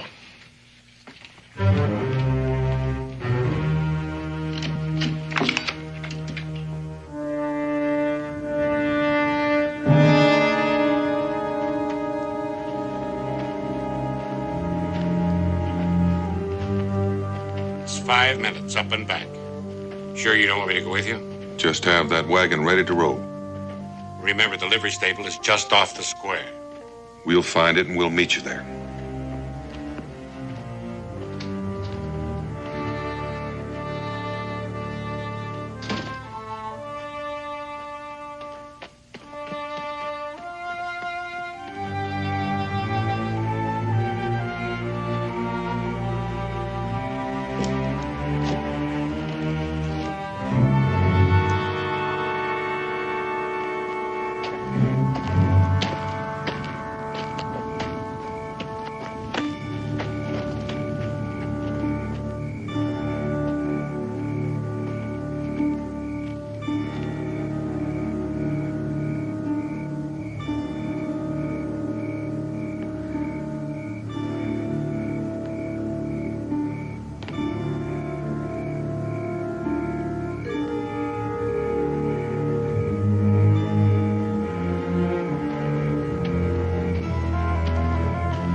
Who is it? Just listen. Is your door locked? Yes, but there's a guard at the door. Have they started? No, they haven't touched me. But they should begin soon. We haven't much time.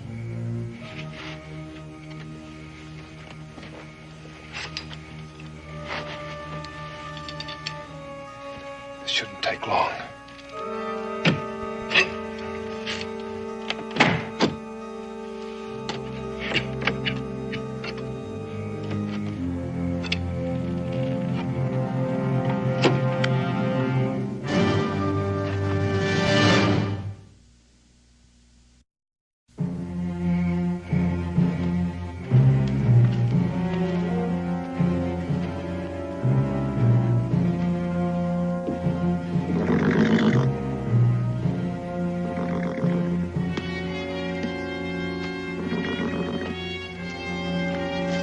Halt or I'll fire! Captain! Captain!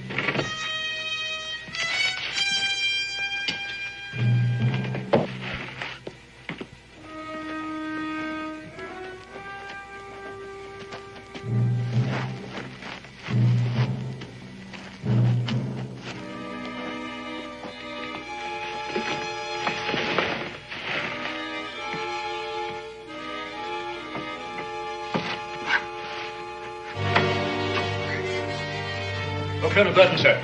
We apprehended this man carrying a coded message. His name's Wingate, a local citizen. Where did you get the message? Talk! Maxuana.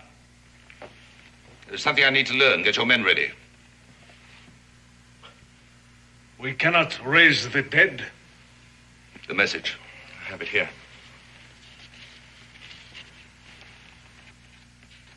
This is too carefully worked out to be a forgery.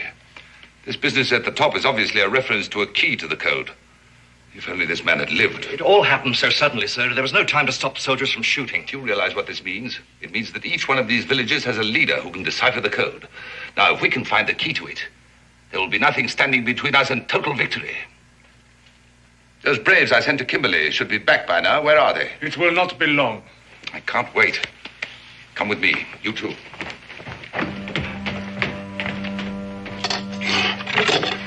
think you can get the boards off in time? You just keep watching that door. Unlock it.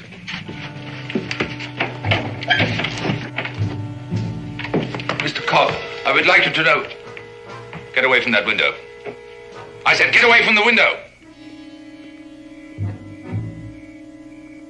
What's going on here? If you're thinking of trying to escape, Mr. Cobb, we have soldiers posted below.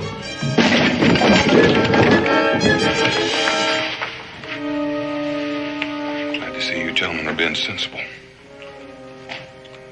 You only have one shot. There are 3 of us. 4, and only one worth shooting. Take their guns, Mr. Cobb. Professor. You won't get more than 10 feet from this room.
Better take the safest route. Are you up to it?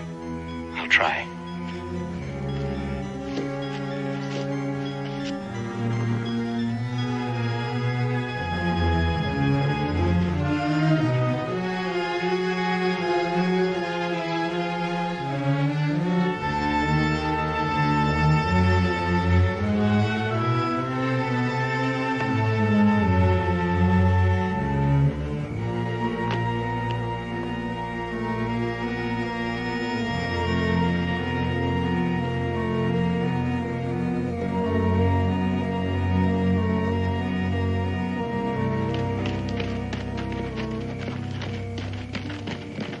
If they escape, there'll be more than one court-martial. Now spread out and search for them. And find them.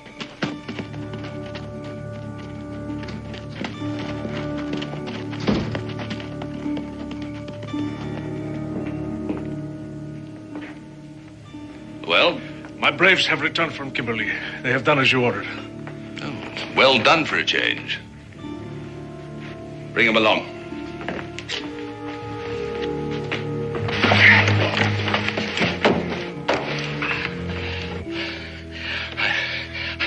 My breath. Gotta get down on the other side of this building. My friend will see us at the stable, bring the wagon out. We'll make a run for it, jump in, and leave this little town in a hurry. I'll do my best. Sure you will. Mr. Cobb! We were talking earlier about the matter of your sacrifices. There was one person that you neglected to mention. You still have one son remaining. Raymond Cobb. Presently living with an aunt at Kimberley. Presently my prisoner, Mr. Cobb. Either you give me the code or your son will die, and in the manner which I have already described. I know you can hear me, Mr. Cobb. You remember our conversation about the Ottawa methods? He's lying. I've got to see. Even if it's true, Mr. Cobb, he's not the kind of man to keep his bargains. What are you talking about? You're far too valuable to the Continental Army. He'll never let you go, don't you know that? But he's got my son. We can't be sure. Father, don't come out! Do you hear me? Father, don't come out! Do it. Look, get away as best you can, please. I don't want to involve you in this.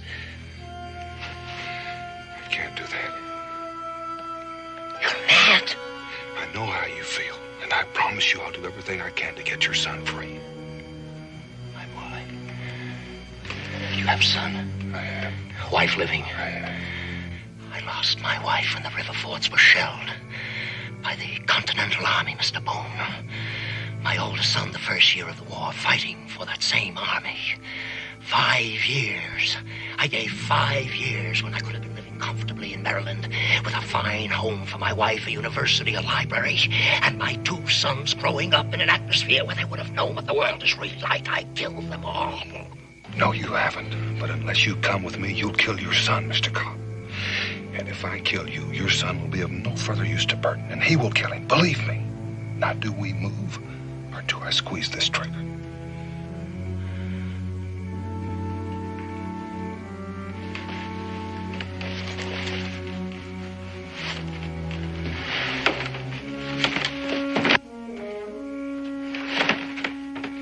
Mr. Cobb, you have put me to a great deal of trouble. I want this foolishness to stop at once.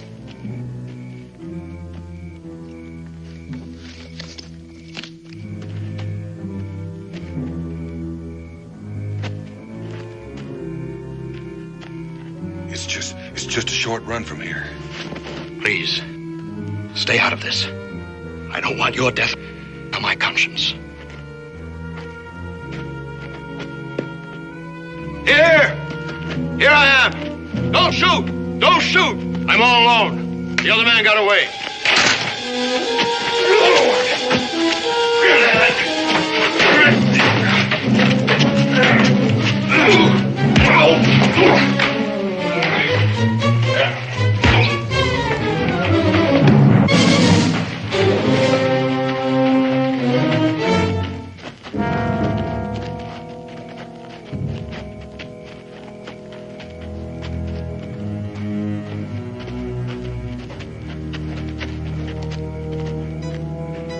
Those poor, pathetic rebels. See that he regains consciousness fully before you kill him. Inside.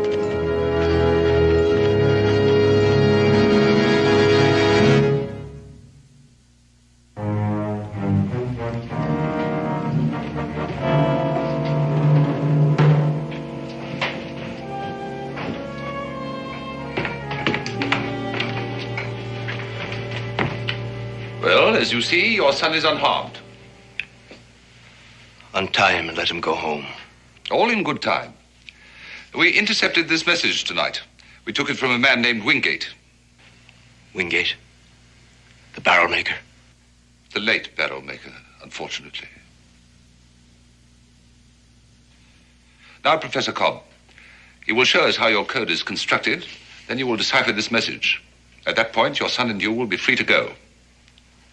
I do not think there is any need for further persuasion. Father, I'm not... What about this man? Obviously a spy. No, he's not a spy, Colonel. He was only trying to help me. If you want the key to the code, you will release him as well. Very well. Clements?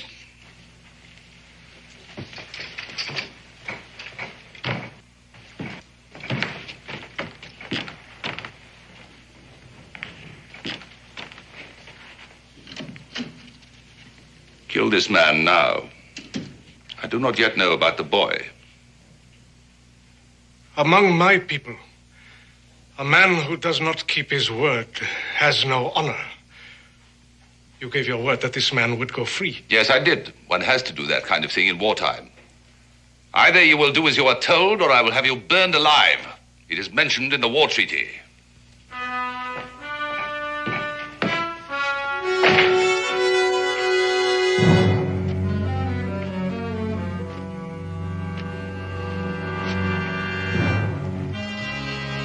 I have been ordered to do this.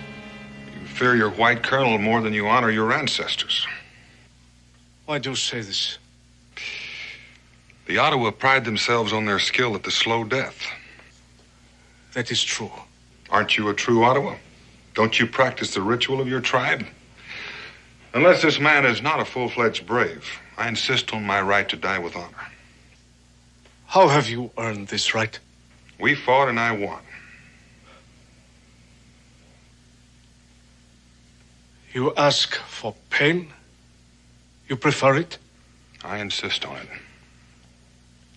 The knife would be quick. Why do you choose the slow death? I choose to die with honor. Very well. A brave warrior has fallen into our hands. Let us treat him with honor, that the manner of his death be not forgotten by any. Mr. Boone, why? I've seen one or two of these, boy. Maybe you better look the other way.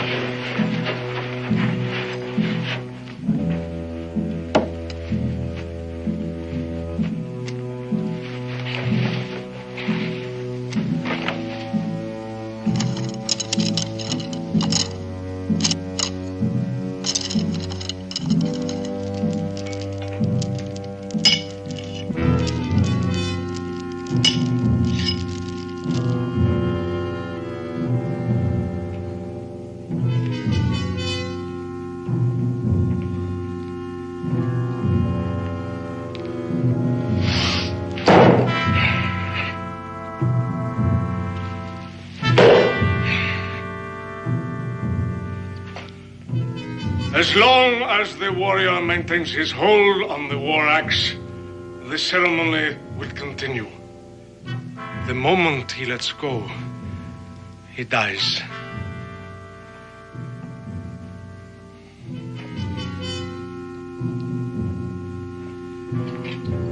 Let the ceremony begin.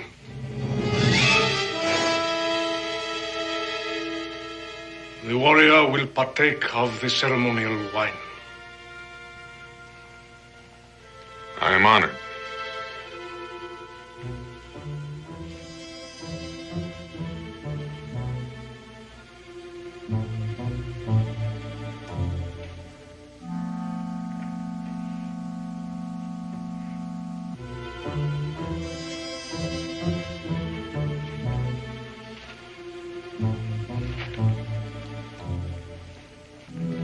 We will begin with the ritual of the clubs.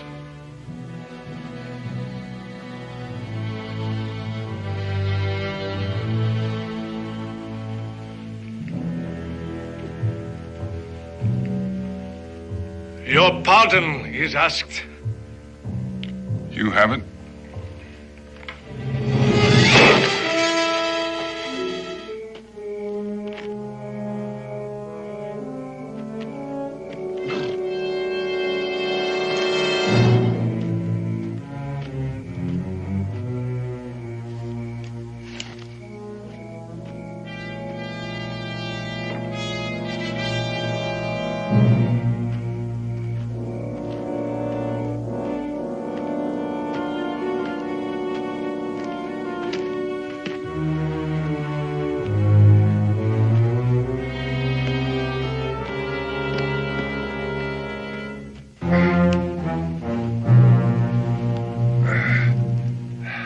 The honored guest may eat and drink and have speech with us.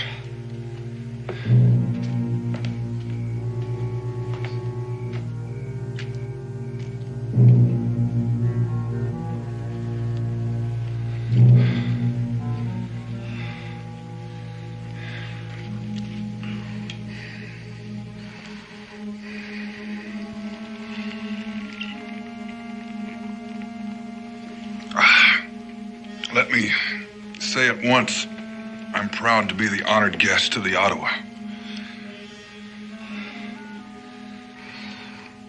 Mightiest of nations. Bravest in battle. A warrior without food is like a fire without wood. My people have a saying. Baker of bread holds the key to all things. Among our people, the bakers of bread are women and old men. We have no such saying. Bread is our staff of life. We depend on the baker of bread. Without his help, we would surely die the slow death. Tell us of the red men who dwell near your home. Oh, mainly Cherokee, Shawnee. There's an amusing story about that. I think it's amusing anyway. It seems one winter, the rivers froze up earlier than usual. It is a relatively simple system. The English alphabet consists of 26 letters. Cryptography, the art of ciphering, is merely the substitution of one symbol for another. In the case of the Continental Code, it is letter for letter. Now, one may also use numbers, which makes it more difficult. Now, with only 26 possibilities, there are at most 676 permutations. I don't mean to rush you, Mr. Cobb, but would you please get on with it? The key to this code is always a phrase in English consisting of letters and punctuation marks totaling 26. The message is coded to one of 10 keys. The directions for decoding are to be found at the top of the message. Once you know the phrases, you have the key. Child's play. Fascinating. Then you will have no difficulty in deciphering this. Not a great deal.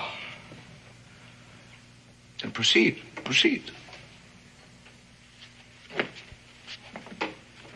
The way they finally settled it was a brave that could toss the bullet farthest won the firewood.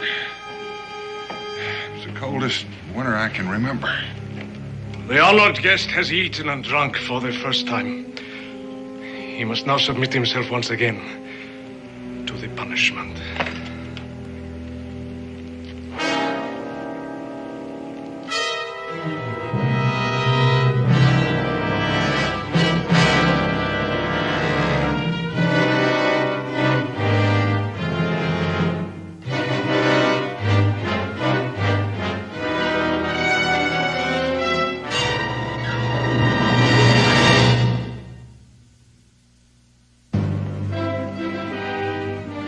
Document number 3, line 3, phrase 3. Which is document 3? The Declaration of Independence. Do you have a copy? I have not, but I sincerely hope for your sake that you have.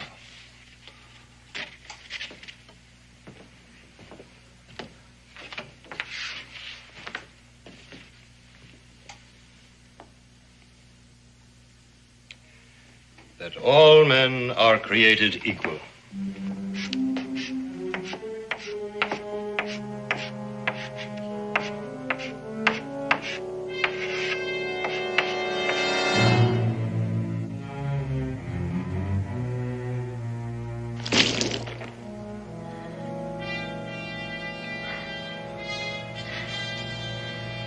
Thank you. Thank all of you. I believe we were talking about cold weather. I think I'd like to get back to that. T-H-A-L. Just a moment. Where is the second T in the word that? There is no need to spell it out twice, since the letter T in this code key can also stand for A, D, or R. We simply place the letters next to T. The rest is a simple process of elimination. A process that might take hours. Will you decode this message at once, please? I'll do no further work until I see my son standing here unhurt. Mr. Cobb, I don't think that you're aware of how ridiculous that request is at this point. I'm also aware that you are pressed for time, Colonel. You should be willing to pay for it. I'm not asking for much, but I will have what I ask for. Very well. Clements.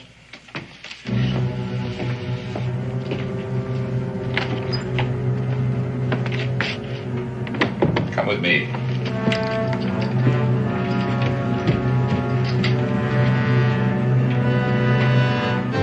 I think you all know the legend behind the story of the coming of the first winter.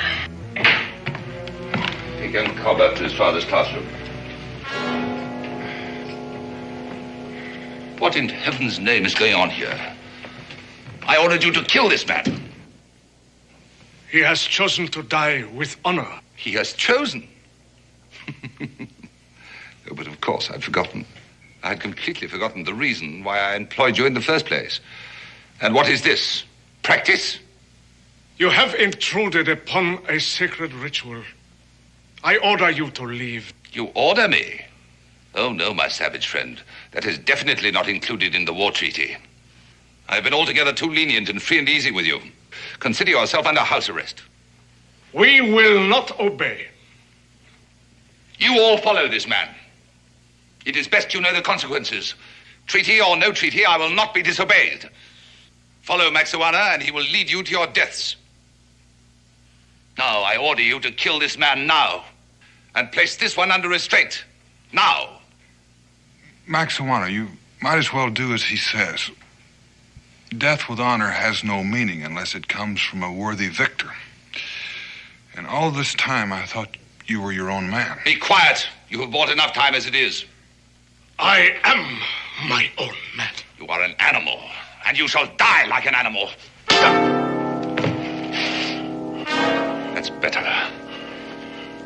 Now, once again, I order you to...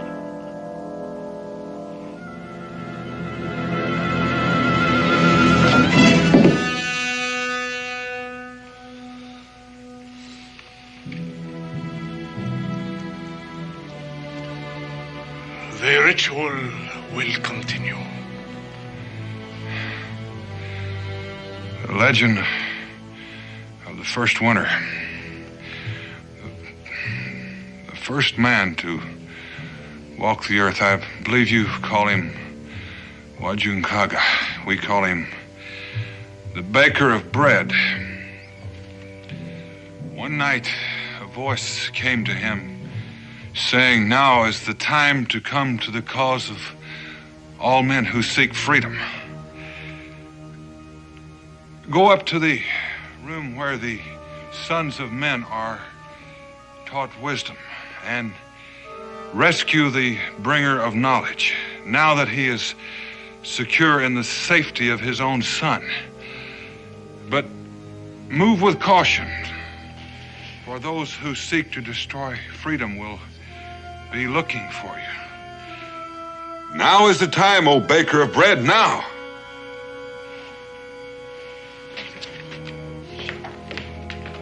I do not understand. Well, give me just a moment to clear my mind.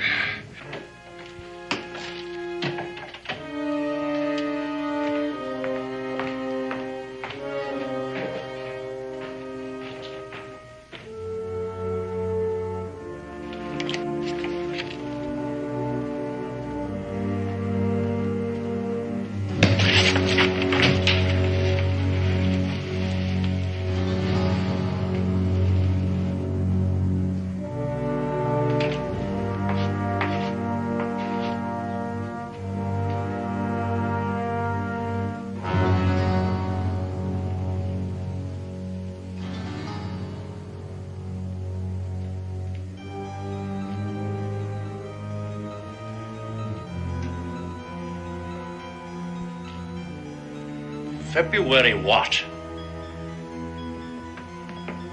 The date, man. Hundreds and hundreds of Continental soldiers will die because of me. Nonsense. It just means the whole thing will be over sooner. Sooner for some. Don't be a fool! Hold it! There's a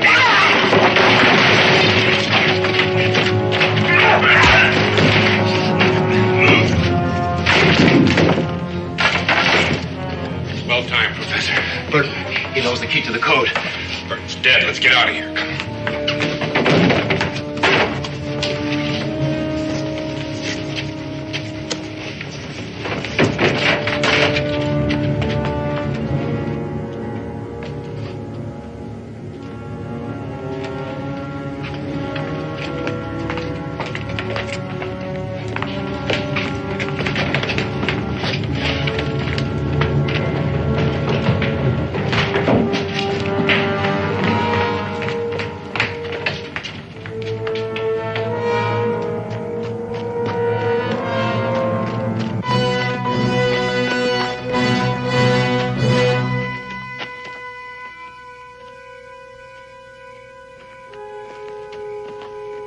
We'll have to make a run for the stable. Are you ready?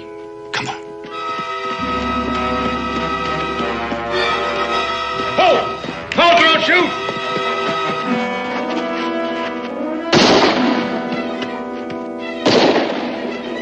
Go to the stable and get in the wagon. Hurry! Go! The animals were jealous of his power over fire, and they sought to destroy him, but his father had a plan. What was the plan? You know, I forgot.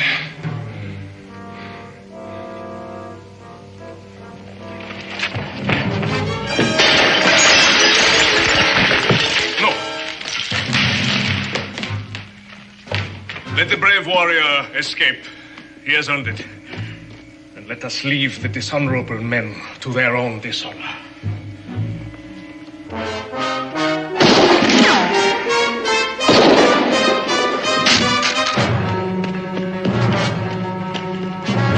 Dan, over here!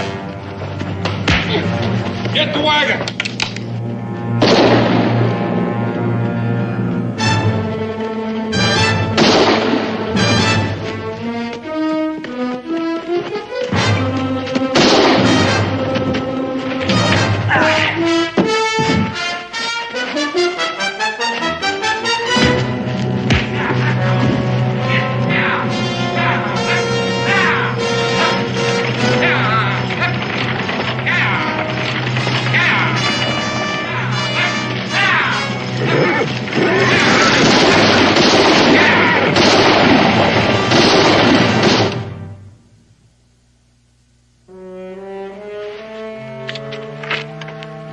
Just got word. Clark has retaken St. Vincent.